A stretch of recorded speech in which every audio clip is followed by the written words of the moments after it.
ಇವರು ಆಂಗ್ಲ ಪುಸ್ತಕಗಳನ್ನ ಬರೆದಿದ್ದಾರೆ. ಈಶ ಉಪನಿಷತ್ ಹಾಗೂ ಕಠು ಉಪನಿಷತ್ ಹಾಗೂ ಭಾರತ ವೈಭವಂ ಎನ್ನುವ ಪುಸ್ತಕವನ್ನು ಬರೆದಿದ್ದಾರೆ. ಇವರ ಈ ಭಾಷಣ ಆರಂಭವಾಗಿದ್ದೆ ಕ್ಯಾಶ್ಲೆಸ್ ಜಾಗೃತಿ ಕಾರ್ಯಕ್ರಮದಿಂದ.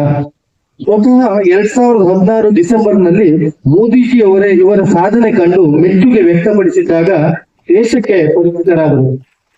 ಯುವ ವಾಗ್ಮಿ ಕನ್ನಡ, ಹಿಂದಿ, ಇಂಗ್ಲಿಷ್ ಮತ್ತು ತೆಲುಗು ಸೇರಿದಂತೆ ಚತುರ ಭಾಷಾ ವಾಗ್ಮಿಗಳು, ಅಂಕಣಕಾರರು. ದೇಶದ ವಿವಿಧ ರಾಜ್ಯಗಳಾದ ಕೇರಳ, ತಮಿಳುನಾಡು, ದೆಹಲಿ, ಮಹಾರಾಷ್ಟ್ರ, ಆಂಧ್ರ ಪ್ರದೇಶ ಸೇರಿದಂತೆ ದೇಶದ ಉದ್ದಗಲಕ್ಕೂ ತಮ್ಮ ವಾಗ್ಝರಿಯನ್ನು ಹಬ್ಬಿಸಿದ್ದಾರೆ. ಭರತನಾಟ್ಯ ಕಲಾವಿದೆ, ಜೊತೆಗೆ ಖ್ಯಾತ ಯೋಗಪಟು. ಕನ್ನಡ ಪತ್ರಿಕೆಗಳು, ಇಂಗ್ಲಿಷ್ ಪತ್ರಿಕೆಗಳು ಹಾಗೂ ಮರಾಠಿ ಪತ್ರಿಕೆಗಳಲ್ಲಿ ಅನೇಕ ಪತ್ರಿಕೆಗಳಲ್ಲಿ ಇವರ ಸಾಧನೆ ಬಗ್ಗೆ ವಿವರಿಸಿದ್ದಾರೆ. ಹಲವಾರು ದೃಶ್ಯ ಮಾಧ್ಯಮಗಳಲ್ಲಿ ಇವರ ಸಂದರ್ಶನವಾಗಿದೆ. ಇವರ ಸಾಧನೆಗಳನ್ನ ಕಂಡು ಈಗಿನ ಮಾನ್ಯ ಹಣಕಾಸು ಸಚಿವರಾದ ಶ್ರೀಮತಿ ನಿರ್ಮಲಾ ಸೀತಾರಾಮನ್ ಅವರು ಸ್ವತಃ ಇವರನ್ನು ಭೇಟಿಯಾಗಿ ಪ್ರಶಂಸೆಯನ್ನ ವ್ಯಕ್ತಪಡಿಸಿದ್ದಾರೆ.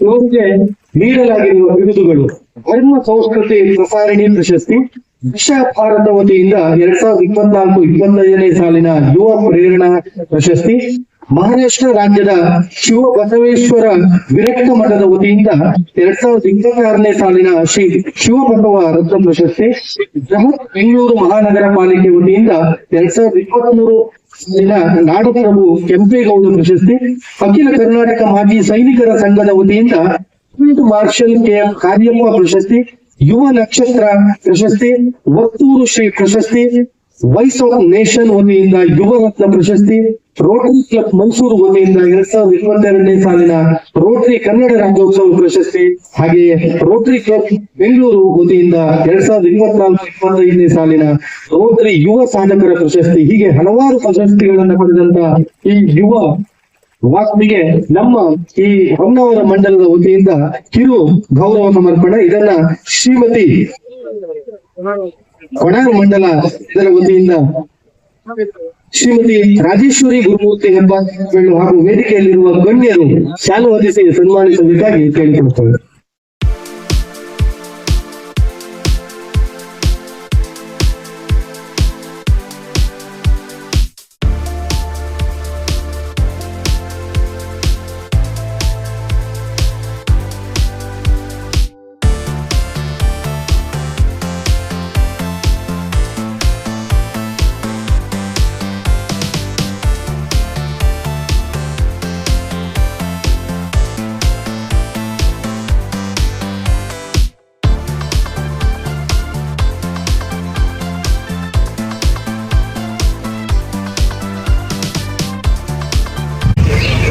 बोलो भारत माता की।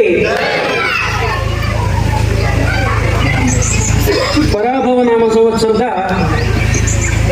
ಚೌತಿಯ ದಿವಸ ಇವತ್ತು ನಾವು ನಮ್ಮ ಕೊಣಾರ್ ಮಂಡಲದಲ್ಲಿ ಯುಗಾದಿ ಉತ್ಸವವನ್ನು ಆಚರಿಸ್ತಾ ಇದ್ದೇವೆ. ಈ ಕಾರ್ಯಕ್ರಮಕ್ಕೆ ನಾವು ಕುಮಾರಿ ಹಾರಿಕಾ ಮಂಜುನಾಥ್ ಅವರನ್ನ ಕರೆದಾಗ ನಾವು ಯುಗಾದಿ ದಿವಸನೇ ಮಾಡ್ಬೇಕಂತ ಒಂದು ಉದ್ದೇಶ ಇತ್ತು. ಅವರು ಆ ದಿವಸ ಬೇರೆ ಕಾರ್ಯಕ್ರಮಗಳಿರುವ ಪ್ರಯುಕ್ತ ಬರ್ಲಿಕ್ಕೆ ಆಗೋದಿಲ್ಲ ಅಂತ ಹೇಳಿದ್ರು. ಇವತ್ತು ನಾವು ಆ ಕಾರ್ಯಕ್ರಮವನ್ನು ಇಟ್ಕೊಂಡಿದ್ದೇವೆ. ನಾವೆಲ್ಲ ಆಲೋಚಿಸಬೇಕಾಗಿದೆ ಮಾನ್ಯರೇ. ಈಗ ನಾವೆಲ್ಲರೂ ಅತಿ ಪ್ರಮುಖವಾಗಿ ನಿರೀಕ್ಷೆ ಮಾಡುತ್ತಿರುವಂತಹ ಕಾರ್ಯಕ್ರಮ ದಿಕ್ಸೂಚಿ ಭಾಷಣ. ಕುಮಾರಿ ಹಾರಿಕಾ ಮಂಜುನಾಥ್ ಅವರು ಶಕ್ತಿಯನ್ನ, ಒಗ್ಗಟ್ಟನ್ನ ಕೊಡುವಂತಹ ಶಕ್ತಿಯನ್ನ ನಿಮ್ಮ ಮಾತಿನ ಮುಖಾಂತರ ತೋರ್ಪಡಿಸಬೇಕಾಗಿ ನಿಮ್ಮಲ್ಲಿ ಕೇಳಿಕೊಳ್ತಾ ಇದ್ದೇವೆ. ಈಗ ವೇದಿಕೆ ಕುಮಾರಿ ಹಾರಿಕಾ ಮಂಜುನಾಥ್ ಅವರಿಗೆ ಜೋರಾದ ಚಪ್ಪಾಳಿಯೊಂದಿಗೆ ಅವರನ್ನ ಸ್ವಾಗತಿಸಬೇಕಾಗಿ ಕೇಳಿಕೊಳ್ತೇವೆ. ಶಾರದಾಂ ದೇವೀಂ ರಾಮಕೃಷ್ಣಂ ಜಗದ್ಗುರು ಪಾದಪದ್ಮೇ ತೈರ್ಷಿತ್ವಾ ಪ್ರಣಮಾಮಿ ಮುಹುರ್ಮುಹುಃ ರತ್ನಾಕರಾಧೌತ ಪದಾಂ ಹಿಮಾಲಯ ಕಿರೀಟಿನೀಂ ಬ್ರಹ್ಮರಾಜಶ್ರೀ ರತ್ನಾಢ್ಯಾಂ ವಂದೇ ಭಾರತ ಮಾತರಂ. ಕ್ಷೇತ್ರದ ಗ್ರಾಮ ದೇವತೆಯ ಪಾತ್ರವಿಂದಗಳಲ್ಲಿ ಶರಣಾಗತಿಯನ್ನು ಬಿಡ್ತಾ, ಕ್ಷೇತ್ರದ ಎಲ್ಲ ದೇವದೇವರುಗಳ ಗುರುಗಣ್ಯರ ಪಾತ್ರವಿಂದಗಳಲ್ಲಿ ಶರಣಾಗತಿಯನ್ನು ಕೋರ್ತಾ, ವ್ಯಾಸಪೀಠದ ಮೇಲೆ ಆಸನರಾಗಿರುವಂಥ ವಿದ್ವತ್ ಗಣ್ಯರಿಗೆ, ನೆರೆದಿರುವಂಥ ಎಲ್ಲ ನನ್ನ ನೆಚ್ಚಿನ ದೇಶಭಕ್ತ ಬಾಂಧವರಿಗೆ, ಮಾತಾ ಭಗಿಣಿಯರಿಗೆ, ಅಕ್ಕ ಅಣ್ಣಂದಿರಿಗೆ, ಇಡೀ ಕಾರ್ಯಕ್ರಮದಲ್ಲಿ ನಮಗೆ ಸಹಕಾರ ನೀಡ್ತಾ ಇರುವಂಥ ಆರಕ್ಷಕ ಬಂಧುಗಳಿಗೆ, ಪತ್ರಕರ್ತ ಬಾಂಧವರಿಗೆ ಹಾಗೂ ಎಲ್ಲ ಹಿರಿಯರ ಪಾದಗಳಿಗೆ ನನ್ನ ಹಣೆ ನಮಸ್ಕರಿಸಿ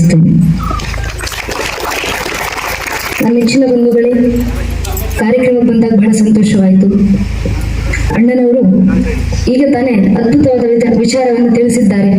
ಪ್ರತಿಯೊಂದು ಮಾಸದಲ್ಲಿ ಯಾವ ರೀತಿ ನಾವು ಒಂದೊಂದು ಹಬ್ಬ ಹರಿದಿನಗಳನ್ನು ಆಚರಿಸ್ತಾ ಬಂದಿದ್ದೀವಿ ಅಂತ. ಆದರೆ ಇವತ್ತಿಗೂ ಕೂಡ ನಮ್ಮ ಪರಂಪರೆ ಇಷ್ಟು ಜೀವಂತವಾಗಿ ಬಂದಿದೆ.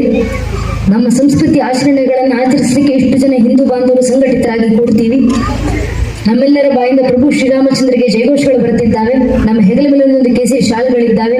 ಇಡೀ ಊರಿನ ಕೇಸರಿ ತೋರಣಗಳಿಂದ ಸಿಂಗರಿಸಿದ್ದೀವಿ. ವೇದಘೋಷಗಳು ಮೊಳಗುತ್ತಿದ್ದಾವಂದ್ರೆ ಇದು ಯಾವುದೂ ಸಾಮಾನ್ಯವಾದ ವಿಚಾರ ಅಲ್ಲ. ಕಾರಣ, ಒಂದು ಕಾಲದಲ್ಲಿ ನಮ್ಮ ಇದೇ ಹಿಂದೂ ಪರಂಪರೆಯನ್ನು ನಾಶ ಮಾಡಬೇಕು, ನಮ್ಮ ಮಠಮಂದಿರಗಳನ್ನು ಮಣ್ಣಲ್ಲಿ ಮಣ್ಣಾಗಿಸಬೇಕು, ನಮ್ಮ ಸನಾತನ ಸಂತ ಪರಂಪರೆ ನಾಶ ಮಾಡಬೇಕಂತ ನಮ್ಮ ಮೇಲಾದ ದಾಳಿ ಒಂದೂ ಎರಡಲ್ಲ, 1,000ಕ್ಕೂ ಹೆಚ್ಚು ವರ್ಷ ನಿರಂತರ ನಮ್ಮ ಮೇಲೆ ದಾಳಿಯಾಗಿದೆ. ಇಷ್ಟು ವರ್ಷ ದಾಳಿ ಏನು ಮಹಾ ಅಂತ ನಾವು ಅಂದುಕೊಂಡ್ರೆ ಯಾವತ್ತಾದ್ರೂ ಇತಿಹಾಸ ಪುಟಗಳನ್ನ ತಿರುವು ಹಾಕಿ ನೋಡಿದಾಗ ನಮ್ಗೆ ಅರ್ಥ ಆಗುತ್ತೆ. ಇದೇ ಜಗತ್ತಿನಲ್ಲಿ ಪ್ರಾಚೀನ ಅಂತ ಕರೆಸ್ಕೊಂಡಂತ 35ಕ್ಕೂ ಹೆಚ್ಚು ಜನಾಂಗಗಳು ಅಲ್ಪಾಯುಗಳಾಗಿ ಕಾಲಗರ್ಭ ಸೇರಿದ್ದಾವೆ. ನಮ್ಮ ಕಣ್ಣು ಮುಂದೆ ಕಣ್ತರದಂತ 106 ಮತಪಂಥಗಳು ಕಣ್ಮರೆಯಾಗಿ ಹೋಗಿದ್ದಾವೆ. 21 ವರ್ಷ ಒಂದು ಪರಿಕೆ ದಾಳಿ, ಇಡೀ ಈಜಿಪ್ಷಿಯನ್ ಜನಾಂಗ ಮಣ್ಣಲ್ಲಿ ಮಣ್ಣಾಯ್ತು. 14 ವರ್ಷ ಒಂದು ಜನಾಂಗದ ದಾಳಿ, ಟರ್ಕಿನಲ್ಲಿದ್ದಂತ ಮೂಲ ಜನಾಂಗ ನಶಿಸಿ ಹೋಯಿತು. 10-12 ವರ್ಷ ಇರಾನ್ನಲ್ಲಿದ್ದಂತ ಮೂಲ ಜನಾಂಗ ನಶಿಸಿ ಹೋಯಿತು. ಯಾಕೆ? ಒಂದೇ ಒಂದು ಕಾರಣ, ಚರಿತ್ರೆಯಲ್ಲಿ ತಮ್ಮ ಮೇಲಾದಂತಹ 10, 20, 30, 40, 50 ವರ್ಷಗಳ ಕಾಲದ ಒಂದೇ ಒಂದು ಪರಕೀಯ ಜನಾಂಗದ ದಾಳಿಯನ್ನು ತಡೆಯುವಷ್ಟು ಸಾಮರ್ಥ್ಯ ಇಲ್ಲದೆ ಆ ಪ್ರಾಚೀನ ಅಂತ ಕರೆಸ್ಕೊಂಡಂತ ಜನಾಂಗಗಳೆಲ್ಲ ಮಣ್ಣಲ್ಲಿ ಮಣ್ಣಾಗಿ ಇತಿಹಾಸ ಪುಟಗಳಿಂದ ಅಳಿಸಿ ಹೋದವು. ಆದ್ರೆ ನಮ್ಮ ಸನಾತನ ಹಿಂದೂ ಧರ್ಮದ ಮೇಲೆ 10, 20, 30, 40, 50 ವರ್ಷ ಅಲ್ಲ, ಚರಿತ್ರೆ ಸಾಕ್ಷಿಯಾಗಿ ನಿಂತಿದೆ. 1,372ಕ್ಕೂ ಹೆಚ್ಚು ವರ್ಷ ನಿರಂತರ ನಮ್ಮ ಮೇಲೆ ದಾಳಿ. ಇಷ್ಟು ವರ್ಷ ನಮ್ಮ ಮೇಲೆ ದಾಳಿ ಮಾಡಿದ್ರು ಒಂದೆರಡು ಪರಕ್ಕೆ ಜನಾಂಗದವರ, ಒಂದೆರಡು ಪರಕ್ಕೆ ದೇಶದವರ. ಸ್ವಾಮಿ, 1,000ಕ್ಕೂ ಹೆಚ್ಚು ವರ್ಷ ಮೊಘಲರು ಬಂದ್ರು, ಅರಬ್ಬರು ಬಂದ್ರು, ಅಫ್ಘನರು ಬಂದ್ರು, ಪೋರ್ಚುಗೀಸರು ಬಂದ್ರು, ಡಚ್ಚರು ಬಂದ್ರು, ಫ್ರೆಂಚರು ಬಂದ್ರು, ಇಂಗ್ಲಿಷರು ಬಂದ್ರು, ಶಕರು ಬಂದ್ರು, ಹೂಣರು ಬಂದ್ರು. ಇವರೆಲ್ಲರೂ ಬಂದು ನಮ್ಮ ಮೇಲೆ ದಾಳಿ ಮಾಡಿದ ನಂತರವೂ ಇವತ್ತಿಗೂ ಸನಾತನ ಹಿಂದೂ ಧರ್ಮವಾಗಿ ಜೀವಂತವಾಗಿದೆ. ಜಗತ್ತಿನ 100 ಕೋಟಿ ಹಿಂದೂಗಳು, 100 ಕೋಟಿಗೂ ಹೆಚ್ಚಿನ ಹಿಂದೂಗಳು ಮನೆಗಳ ಧರ್ಮಾಚರಣೆ ಮಾಡ್ತೀವಿ. ನಮ್ಮ ಪರಂಪರೆ ಜೀವಂತವಾಗಿದೆ. ಯಾರ ಕಾರಣದಿಂದ? ಇತಿಹಾಸಕಾರರು ಪ್ರಶ್ನೆಗೆ ಉತ್ತರವನ್ನು ಹುಡುಕುವುದರಲ್ಲಿ ಇಡೀ ಜೀವನವನ್ನು ಕಳೆದಿದ್ದಾರೆ. ಆಧ್ಯಾತ್ಮಿಕವಾದಂತಹ ಸನಾತನ ಹಿಂದೂ ಧರ್ಮ ಹೇಗೆ ಜೀವಂತವಾಗಿದೆ? ಯಾಕಿದು ಸನಾತನ? What makes Hinduism A living tradition? A question that has haunted the historians for centuries now. ಶತಮಾನಗಳ ಕಾಲ ಇತಿಹಾಸಕಾರರನ್ನ ಕಾಡಿಸಿರುವಂತಹ ಪ್ರಶ್ನೆ, ಸನಾತನ ಹಿಂದೂ ಧರ್ಮ ಹೇಗೆ ಜೀವಂತವಾಗಿದೆ? ಪ್ರಶ್ನೆ ಮಾಡಿದಂತ ಇತಿಹಾಸಕಾರರು ತಮ್ಮ ಎಸ್ಸೆಗಳಲ್ಲಿ ಕೇಳ್ತಾರೆ, is Hinduism a living tradition because of its text, because of its glory, because of its heritage, because of its pride? Is it a living tradition because of its knowledge system? Is it a living tradition because of its songs and its glory? ಯಾವುದು ಸನಾತನ ಹಿಂದೂ ಧರ್ಮವನ್ನು ಜೀವಂತವಾಗಿಟ್ಟಿರೋದು? ಅವರು ಬರೆದಂತ ಗ್ರಂಥಗಳ, ಅವರ ಅಗಾಧ ಜ್ಞಾನ ಪರಂಪರೆಯ, ಅವರಲ್ಲಿರುವಂತಹ ಸ್ವಾಭಿಮಾನದ, ಅವರ ಹಿರಿಯರಲ್ಲಿರುವಂತಹ ಹಿರಿಮೆಯ, ಅದು ಅವರು ಹಾಡಿರುವಂತಹ ಹಾಡುಗಳ? ಇಡೀ ಇತಿಹಾಸವನ್ನು ಕೆದಕಿ ನೋಡಿದ ನಂತರ ಕೊನೆಗೆ ಇತಿಹಾಸಕಾರ ಒಂದು ದಿನ ಕನ್ಕ್ಲೂಷನ್ ಅನ್ನು ಕೊಡ್ತಾರೆ. Hinduism is not living because of it's tradition, Hinduism is not living because of it's text, Hinduism is not living because of it's knowledge system, rather Hinduism is A living tradition because of it's practices and rituals. ಸನಾತನ ಹಿಂದೂ ಧರ್ಮ ಜೀವಂತವಾಗಿರೋದು ಅವರ ಗ್ರಂಥಗಳಿಂದ ಅಲ್ಲ, ಅವರ ಜ್ಞಾನ ಪರಂಪರೆಯಿಂದ ಅಂದಲ್ಲ, ಬದಲಾಗಿ ಸನಾತನ ಧರ್ಮ ಜೀವಂತವಾಗಿರೋದು ಅವರು ಮಾಡುವಂತ ಆಚರಣೆ ಮತ್ತು ಪಾಲಿಸಿಕೊಂಡು ಬಂದಿರುವಂತಹ ಪದ್ಧತಿಗಳು ಸನಾತನ ಹಿಂದೂ ಧರ್ಮವನ್ನು ಜೀವಂತವಾಗಿಟ್ಟಿದೆ. ನಾವಿವತ್ತು ಒಂದು ಹಬ್ಬವನ್ನು ಆಚರಣೆ ಮಾಡ್ತಿದ್ದೀವಿ, ನಮಗೆ ಇದರ ಇತಿಹಾಸ ಗೊತ್ತಿದೆಯೋ ಗೊತ್ತಿಲ್ಲ, ಪರವಾಗಿಲ್ಲ ನಮಗೆ. ಆದ್ರೆ ಯಾವುದೋ ಮೂಲೆಯಲ್ಲಿರುವಂತ ಜಗತ್ತಿನ ಯಾವುದೋ ಮೂಲೆಯಲ್ಲಿರುವಂತ ಒಬ್ಬ ಹಿಂದುವಿನ ಮಗುಗೆ, ಒಂದು ಹಿಂದೂ ಮಗುಗೆ, ನನ್ನ ಹಿಂದೂ ಧರ್ಮದಲ್ಲಿ ನಮ್ಮದೇ ಅಂತ ಒಂದು ಸಂವತ್ಸರ ಇದೆ, ಆ ಹಿಂದೂ ಸಂವತ್ಸರ ಹೊಸ ಸಂವತ್ಸರಕ್ಕೆ ನಾವು ಕಾಲಿಟ್ಟಿದ್ದೀವಿ, ನಮ್ಮ ಹಿಂದೂ ಕ್ಯಾಲೆಂಡರ್ ಪ್ರಕಾರ ಇವತ್ತಿನ ದಿನ ನಮಗೆ ಹಿಂದೂಗಳ ಹೊಸ ವರ್ಷ ಅಂತ ಒಂದು ಹಿಂದುವಿನ ಮಗುವಿಗೆ ಅರಿವಾದ್ರೆ ಸಾಕು, ಸನಾತನ ಹಿಂದೂ ಧರ್ಮ ಬದುಕಿದೆ ಅಂತ ಅರ್ಥ. ಆ ಹಬ್ಬ ಹರಿದಿನಗಳ ಆಚರಣೆಗಳು ಸನಾತನ ಹಿಂದೂ ಧರ್ಮವನ್ನು ಜೀವಂತವಾಗಿಟ್ಟಿರುವುದು. ನಮ್ಮ ಪೂರ್ವಿಕರು ಕೊಟ್ಟಂತ ಮಾರ್ಗವನ್ನ ಇತಿಹಾಸದಲ್ಲಿ ಬರೆದು ಹೇಳುವಂತ ಮಾತು. ಇದನ್ನೆಲ್ಲ ನಮ್ಮ ಹಿರಿಯರು ಹೇಳಿದ್ದು ಪರಂಪರ ಬೀಜ ರಕ್ಷಾ. ಒಂದು ಕಾಲದಲ್ಲಿ ಸನಾತನ ಧರ್ಮದ ಮೇಲೆ ಸಾವಿರಾರು ವರ್ಷಗಳ ಕಾಲ 106 ಜನಾಂಗಗಳ ನಿರಂತರ ಆಕ್ರಮಣಗಳು, ದಾಳಿಗಳಾಗ್ತಿದ್ದಂತ ಸಂದರ್ಭದಲ್ಲಿ ನಮ್ಮ ಗ್ರಂಥಾಲಯಗಳಿಗೆ ಬೆಂಕಿ ಬಿದ್ದು 6 ತಿಂಗಳುಗಳ ಕಾಲ ನಮ್ಮ ಗ್ರಂಥಾಲಯಗಳಿದ್ದಂತ ಲಕ್ಷಾಂತರ ಪುಸ್ತಕಗಳು ಹರಿದು ಹೋದವು. ಆ ಪುಸ್ತಕವನ್ನು ಧರಿಸಿಕೊಂಡು ಜೀವಂತವಾಗಿ ಮುಂದಿನ ಪೀಳಿಗೆಗೆ ತಲುಪಿಸಬೇಕಾದದ್ದು ಗುರು ಪರಂಪರೆಯನ್ನು ನಾಶ ಮಾಡುವಂತ ಪ್ರಯತ್ನ ಆಯಿತು. ನಮ್ಮ ಆಚಾರ್ಯರನ್ನ ಸಿಕ್ಕ ಕಡೆ ಅವರ ಕತ್ತನ್ನು ಕತ್ತರಿಸುವಂತ ಪ್ರಯತ್ನಗಳಾದವು. ನಮ್ಮ ಪರಂಪರೆಯನ್ನು ನಾಶ ಮಾಡಲಿಕ್ಕೆ ಆ ಗುರುಕುಲದಲ್ಲಿ ಓದ್ತಿದ್ದಂತ ಶಿಷ್ಯರನ್ನ ಜೀವಂತವಾಗಿ ಸುಡುವಂತ ಪ್ರಯತ್ನ ಆಯಿತು. ಇಷ್ಟೆಲ್ಲ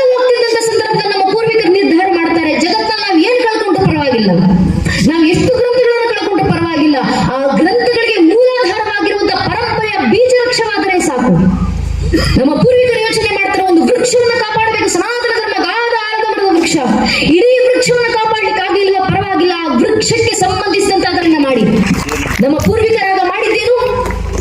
ಇಡೀ ಸನಾತನ ಹಿಂದೂ ಧರ್ಮ ಎಂಬ ಅಗಾಧ ಪರಂಪರೆಯ ಮೂಲ ಬೀಜ ಯಾವುದು ಅಂತ ಕೇಳಿದ್ರೆ ಅದರ ಮೂಲಾಧಾರವಾಗಿರುವಂತಹ ನಮ್ಮ ವೈದಿಕ ಪರಂಪರೆ. ನಮ್ಮ ವೈದಿಕ ಪರಂಪರೆ ನಾವು ಅನೇಕವನ್ನು ಕಳ್ಕೊಂಡ್ರಿ. ನಾವು ಶಾಸ್ತ್ರಗಳನ್ನು ಕಳ್ಕೊಂಡಿದ್ದೀವಿ. ನಾವು ವೇದ ಶಾಖೆಗಳಿಗೆ ಬಂದ್ರೆ ಸಾಮವೇದಕ್ಕೆ ಶಾಸ್ತ್ರವೇದ ಸಾಮವೇದ ಅಂತ ಕರೀತಿದ್ರು. ಸಾಮವೇದಕ್ಕೆ 1000 ಶಾಖೆಗಳಿದ್ವು. ಇವತ್ತು ಉಳಿದಿರೋದು ಒಂದೇ ಒಂದು ಶಾಖೆ. 999 ಶಾಖೆಗಳನ್ನ ಹಿಂದೂ ಧರ್ಮ ಕಳ್ಕೊಂಡಿದೆ ಸಾಮವೇದದಲ್ಲಿ. ಋಗ್ವೇದಕ್ಕೆ 204ಕ್ಕೂ ಹೆಚ್ಚು ಶಾಖೆಗಳಿದ್ವು. ಉಳಿದಿರೋದು 9 ರಿಂದ 8. ಯಜುರ್ವೇದಕ್ಕೆ 100ಕ್ಕೂ ಹೆಚ್ಚು ಶಾಖೆಗಳಿದ್ವು. ಉಳಿದಿರೋದು 5 ರಿಂದ 6. ವೇದ ಭಾಗಕ್ಕೆ ಬಂದ್ರೆ ಸಂಹಿತೆ, ಬ್ರಾಹ್ಮಣ, ಅರಣ್ಯ, ಉಪನಿಷತ್ತುಗಳು, ಎಷ್ಟು ಉಪನಿಷತ್ತುಗಳನ್ನು ಕಳ್ಕೊಂಡಿದ್ವಿ? 1018ಕ್ಕೂ ಹೆಚ್ಚು ಉಪನಿಷತ್ತುಗಳನ್ನು ಕೊಟ್ಟಂತ ಪರಂಪರೆ ನಮ್ದು ಸ್ವಾಮಿ. ಉಳಿದಿರೋದು ಅಮ್ಮಮ್ಮ ಅಂತ ಇತಿಹಾಸಕಾರ ಹೇಳುವ ಹಾಗೆ 108. ಆ 108ರಲ್ಲಿ ಪಾಲನೆ ಮಾಡೋದಿಷ್ಟು ನಾವು 16. ಹೆಸರು ಎಷ್ಟು ಗೊತ್ತಿದೆ ಅದರಲ್ಲಿ 11. ಅನೇಕವನ್ನು ಕಳ್ಕೊಂಡಿದ್ದೀವಿ ನಾವು. ಎಷ್ಟು ಬ್ರಾಹ್ಮಣಗಳನ್ನು ಕಳ್ಕೊಂಡಿದ್ದೀವಿ, ಎಷ್ಟು ಆರಣ್ಯಕಗಳನ್ನು ಕಳ್ಕೊಂಡಿದ್ದೀವಿ. ಹಾಗಾದ್ರೆ ಉಳಿಸಿದ್ದೇನನ್ನ? ಅದೆಲ್ಲದಕ್ಕೂ ಮೂಲಾಧಾರವಾದಂತ ಸಂಹಿತೆ ಮಂತ್ರ ಭಾಗವನ್ನ, ಆ ಒಂದು ವೇದದ ಮಂತ್ರ ಭಾಗವನ್ನ ಯಾವ ರೀತಿ ನಮ್ಮ ಪೂರ್ವಿಕರು ಕಾಪಾಡಿಕೊಂಡು ಬಂದರು. ಸಾವಿರಾರು ವರ್ಷ ನಮ್ಮ ಮೇಲೆ ದಾಳಿ ಆದ ನಂತರವೂ ಇಡೀ ಸನಾತನ ಹಿಂದೂ ಧರ್ಮ ಜಗತ್ತಿಗೆ ಕೊಟ್ಟಂತ ಅತ್ಯಂತ ಆದಿ ಕಾಲದ ಕೊಡುಗೆ ಯಾವುದು ಅಂತ ಕೇಳಿದ್ರೆ ನಾವು ವೇದಗಳ ಕಡೆ ಕೈ ತೋರಿಸ್ತೀವಿ. ವೇದಗಳು ಹುಟ್ಟಿ ಎಷ್ಟು ವರ್ಷ ಆಗಿದ್ದಾವೆ? ಬರೆದಿಟ್ಟು ಸಾವಿರಾರು ವರ್ಷ ಕಳೆದಿದ್ದಾವೆ. ಡಾಕ್ಯುಮೆಂಟೆಡ್ ಇತಿಹಾಸ. ಆದ್ರೆ ನಮ್ದು ಬರೆಯುವಂತ ಪರಂಪರೆ ಅಲ್ಲ, ನಮ್ಮದು ಶ್ರವಣ ಮನನದ ಪರಂಪರೆ. ಗುರು ಹೇಳಬೇಕು, ಶಿಷ್ಯ ಕೇಳಬೇಕು, ಕೇಳಿದನ್ನು ಮುಂದಿನ ಪೀಳಿಗೆಗೆ ಅರ್ಥ ಸಹಿತ ಹಸ್ತಾಂತರಿಸಿ ಹೋಗಬೇಕು. ಆ ಶ್ರವಣ ಮನನದ ಪರಂಪರೆಯಿಂದ ವೇದ ಮಂತ್ರದ ದರ್ಶನವನ್ನು ನಮ್ಮ ಋಷಿಮುನಿಗಳು ಪಡೆದು ಯುಗಗಳೇ ಕಳೆದು ಹೋಗಿದ್ದಾವೆ. ಲಕ್ಷಾಂತರ ವರ್ಷಗಳು ಮೀರಿ ಹೋಗಿದ್ದಾವೆ. ಲಕ್ಷಾಂತರ ವರ್ಷಗಳ ಹಿಂದೆ ನಮ್ಮ ಋಷಿಮುನಿಗಳು ಕಂಡುಕೊಂಡಂತ ವೇದ ಮಂತ್ರದ ಭಾಗದ ದರ್ಶನ ಅಲ್ಲಿಂದ ಹಿಡಿದು ಇಲ್ಲಿನವರೆಗೂ ಸಾವಿರಾರು ವರ್ಷಗಳ ದಾಳಿ ಆದ ನಂತರವೂ ಆ ವೇದಗಳೇ ಪ್ರಥಮ ಅಂತ ಪರಿಗಣಿಸುವಂತ ಋಗ್ವೇದದ ಪ್ರಥಮ ಮಂಡಲದ ಪ್ರಥಮ ಸೂಕ್ತದ ಪ್ರಥಮ ಮಂತ್ರ ಅಗ್ನಿಮೇಳೆ ಪುರೋಹಿತಂ ಯಜ್ಞಸಿದೆ ಮೃತ್ವಿಜಂ ಹೋತಾಹಾರ ಮೃತದ ದಾತಮಂ ಅಂತ ಋಗ್ವೇದದ ಪ್ರಥಮ ಮಂತ್ರದಿಂದ ಹಿಡಿದು ಇಡೀ ಋಗ್ವೇದದಲ್ಲಿ 21 ಲಕ್ಷ ಶಬ್ದಗಳಿದ್ದಾವೆ. ಆ 21 ಲಕ್ಷ ಶಬ್ದಗಳಲ್ಲಿ ಒಂದೇ ಒಂದು ಶಬ್ದ ಆಚೆ ಈಚೆ ಆಗದಿರುವಂತೆ ಅಷ್ಟನ್ನು ಅದೇ ರೀತಿ ಉಳಿಸಿಕೊಂಡು ಬಂದು 2026ರಲ್ಲಿ 21ನೇ ಶತಮಾನದಲ್ಲಿ ಈ ನಮ್ಮ ಸಂವತ್ಸರದ ಯುಗಾದಿಯ ದಿನದಂದು ಇಲ್ಲಿ ಕೂತು ಕೇಳಿದ್ರು ಕೂಡ ಛಂದಸ್ಸು ಬದ್ಧವಾಗಿ ಒಂದು ಶಬ್ದ ತಪ್ಪದ ಹಾಗೆ ಅಷ್ಟೂ ವೇದಗಳನ್ನ ಕಂಠಪಾಠ ಮಾಡಿ ಅರ್ಥ ಸಹಿತ ಹೇಳಬಲ್ಲಂತ ವೇದ ಘೋಷ ನಮ್ಮ ಕಾರ್ಯಕ್ರಮಗಳು ನಡೀತಿದ್ದಾವಲ್ಲ. ಯಾರ ಕಾರಣದಿಂದ? ನಮ್ಮ ಪೂರ್ವಿಕರು ನೀಡಿದಂತ ಸಮರ್ಪಣೆ, ಅವರ ಬಲಿದಾನ, ಆ ಮಟ್ಟದ ಪವಿತ್ರತೆ ಉಳಿಸಿಕೊಂಡು ಬಂದ್ರು ನಮ್ಮ ಧರ್ಮದಲ್ಲಿ. ಯಾವ ಧರ್ಮಕ್ಕಿದೆ ಈ ಇತಿಹಾಸ? ಗ್ರೀಕರ ಇತಿಹಾಸವನ್ನು ಮೆಥಾಲಜಿ ಅಂತ ಓದ್ತಾರೆ. ಅದನ್ನು ಓದಬೇಕಾದಂತ ಗ್ರೀಕರು ಅಳಿಸಿ ಹೋಗಿದ್ದಾರೆ. ಈಜಿಪ್ಷಿಯನ್ನರು ಕಟ್ಟಿದಂತ ಪಿರಮಿಡ್ಗಳು ಸ್ತಬ್ಧವಾಗಿ ನಿಂತಿದೆ. ನಮ್ಮ ಪೂರ್ವಿಕರು ಕಟ್ಟಿದಂತ ಸೋಮನಾಥ ಮಂದಿರದಲ್ಲಿ ಇವತ್ತಿಗೂ ಘಂಟಾನಾದಗಳು ಕೇಳಿ ಬರ್ತವೆ, ಶಂಕನಾಥದ ಜೈಕಾರಗಳು ಒಳಗಿ ಬರ್ತವೆ. ರೋಮನರು ಕಟ್ಟಿದಂತ ಸಾಮ್ರಾಜ್ಯಗಳ ಪಳುವಳಿಕೆಗಳು ಮ್ಯೂಸಿಯಂಗಳು ಸಿಗ್ತವೆ. ನಮ್ಮ ಪೂರ್ವಿಕರು ಕಟ್ಟಿದಂತ ಸಾಮ್ರಾಜ್ಯದಲ್ಲಿ ಇವತ್ತಿಗೂ ಭಗವದ್ವಜ ಮೆರೆಯುತ್ತಿದ್ದಾವೆ. ಯಾಕೆ? ನಮ್ಮ ಪೂರ್ವಿಕರ ಆ ಮಟ್ಟಕ್ಕೆ ಸನಾತನ ಧರ್ಮವನ್ನು ಉಳಿಸಿಕೊಂಡು ಬಂದರು. ಇದನ್ನೇ ಹೇಳಿದ್ದು ನಮ್ಮ ಪೂರ್ವಿಕರು, ಪರಂಪರ ಬೀಜ ರಕ್ಷ. ನಿನಗೆ ಏನಾಗ್ಲಿಲ್ಲ ಅಂದ್ರೆ ಪರವಾಗಿಲ್ಲ, ಅದಕ್ಕೆ ಮೂಲಾಧಾರವಾಗಿರುವಂತ ಆಚರಣೆಗಳನ್ನಾದ್ರೂ ಆಚರಿಸಿರಪ್ಪ. ನಿಮಗೆ ವೇದ ಓದಲಿಕ್ಕಾಗಲ್ಲ ಪರವಾಗಿಲ್ಲ, ವೇದಕ್ಕೆ ಅಧಿಪತಿಯಾದಂತ ಗಣಪತಿಯನ್ನು ಆರಾಧಿಸಿ ಸಾಕು.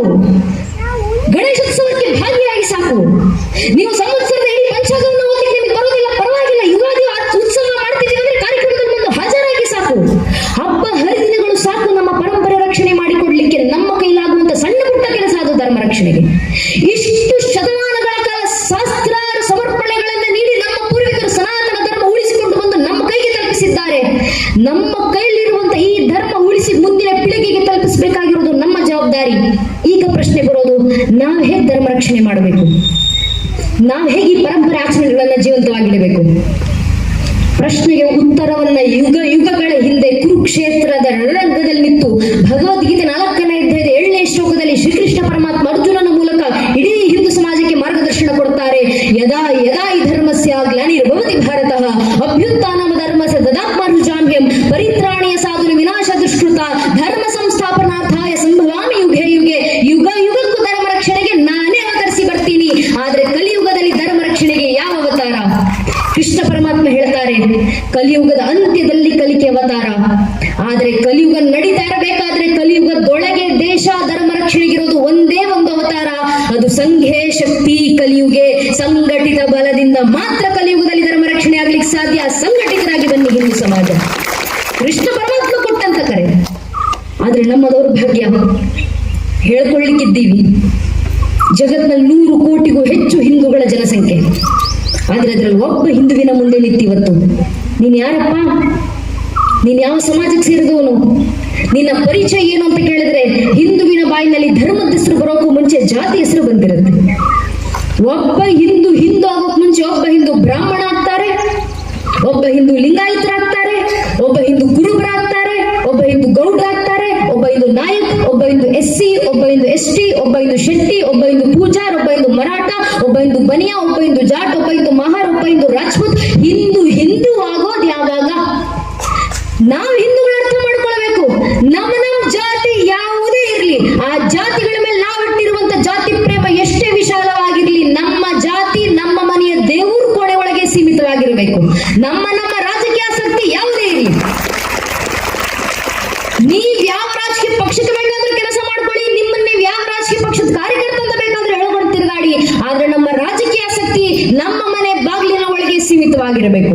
ಪ್ರತಿಯೊಬ್ಬ ಹಿಂದೂ ತನ್ನ ಮನೆಯ ದೇವ್ರ ಕೋಣೆ ದಾಟಿ ಮನೆಯ ವಸ್ತು ಬಿಟ್ಟು ಹೊರಗೆ ಬರಬೇಕಾದ್ರೆ ಜಾತಿ, ಉಪಜಾತಿ, ಮತ, ಪಂಥ, ಪಂಗಡ, ಕುಲ, ಗೋತ್ರ, ರಾಜಕೀಯ ಆಸಕ್ತಿ, ತತ್ವ, ಸಿದ್ಧಾಂತ ಎಲ್ಲವನ್ನ ಮರೆತು ಹೆಗಲ ಮೇಲೊಂದು ಕೇಸರಿ ಶಾಲು, ಹಣೆ ಮೇಲೆ ಕೇಸರಿ ತಿಲಕ ಇಟ್ಕೊಂಡು ನಾವೆಲ್ಲ ಹಿಂದೂ, ನಾವೆಲ್ಲ ಒಂದು ಅನ್ನೋ ಭಾವನೆ ಮನೆ ಬಿಟ್ಟಾಗ ಮಾತ್ರ ನಮ್ಮ ಸನಾತನ ಹಿಂದೂ ಧರ್ಮದ ರಕ್ಷಣೆ, ಹಿಂದೂಗಳಲ್ಲಿ ಬರಬೇಕಾಗಿರುವಂತ ಸಂಘಟಿತ ಬಲ ಅದು.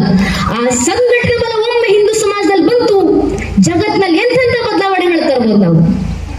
ಈಗ ತಾನೇ ದೀಪ ಹಚ್ಚಿಡ್ಬೇಕಾದ್ರೆ ಹರಸಾಹಸ ಮಾಡಿದ್ರೆ ದೀಪ ಹಚ್ಚಲಿಕ್ಕೆ ಆಗ್ಲಿಲ್ಲ. ಕೊನೆಗೆಲ್ಲ ಬತ್ತಿಗಳನ್ನು ನಾವು ಗೂಡಿಸಿಟ್ಟಾಗ ನಂತರ ದೀಪ ಹಚ್ಚಿಟ್ಟಿದ್ದಾಯ್ತು. ಈಗಲೂ ಹುರಿತಿದೆ. ಅಣ್ಣ ತಕ್ಷಣ ಹೇಳಿದ್ರು ಸಂಘಟನೆಯಲ್ಲಿ ಬಲ ಇದೆ, ಸಂಘಟಿತರಾಗಿ.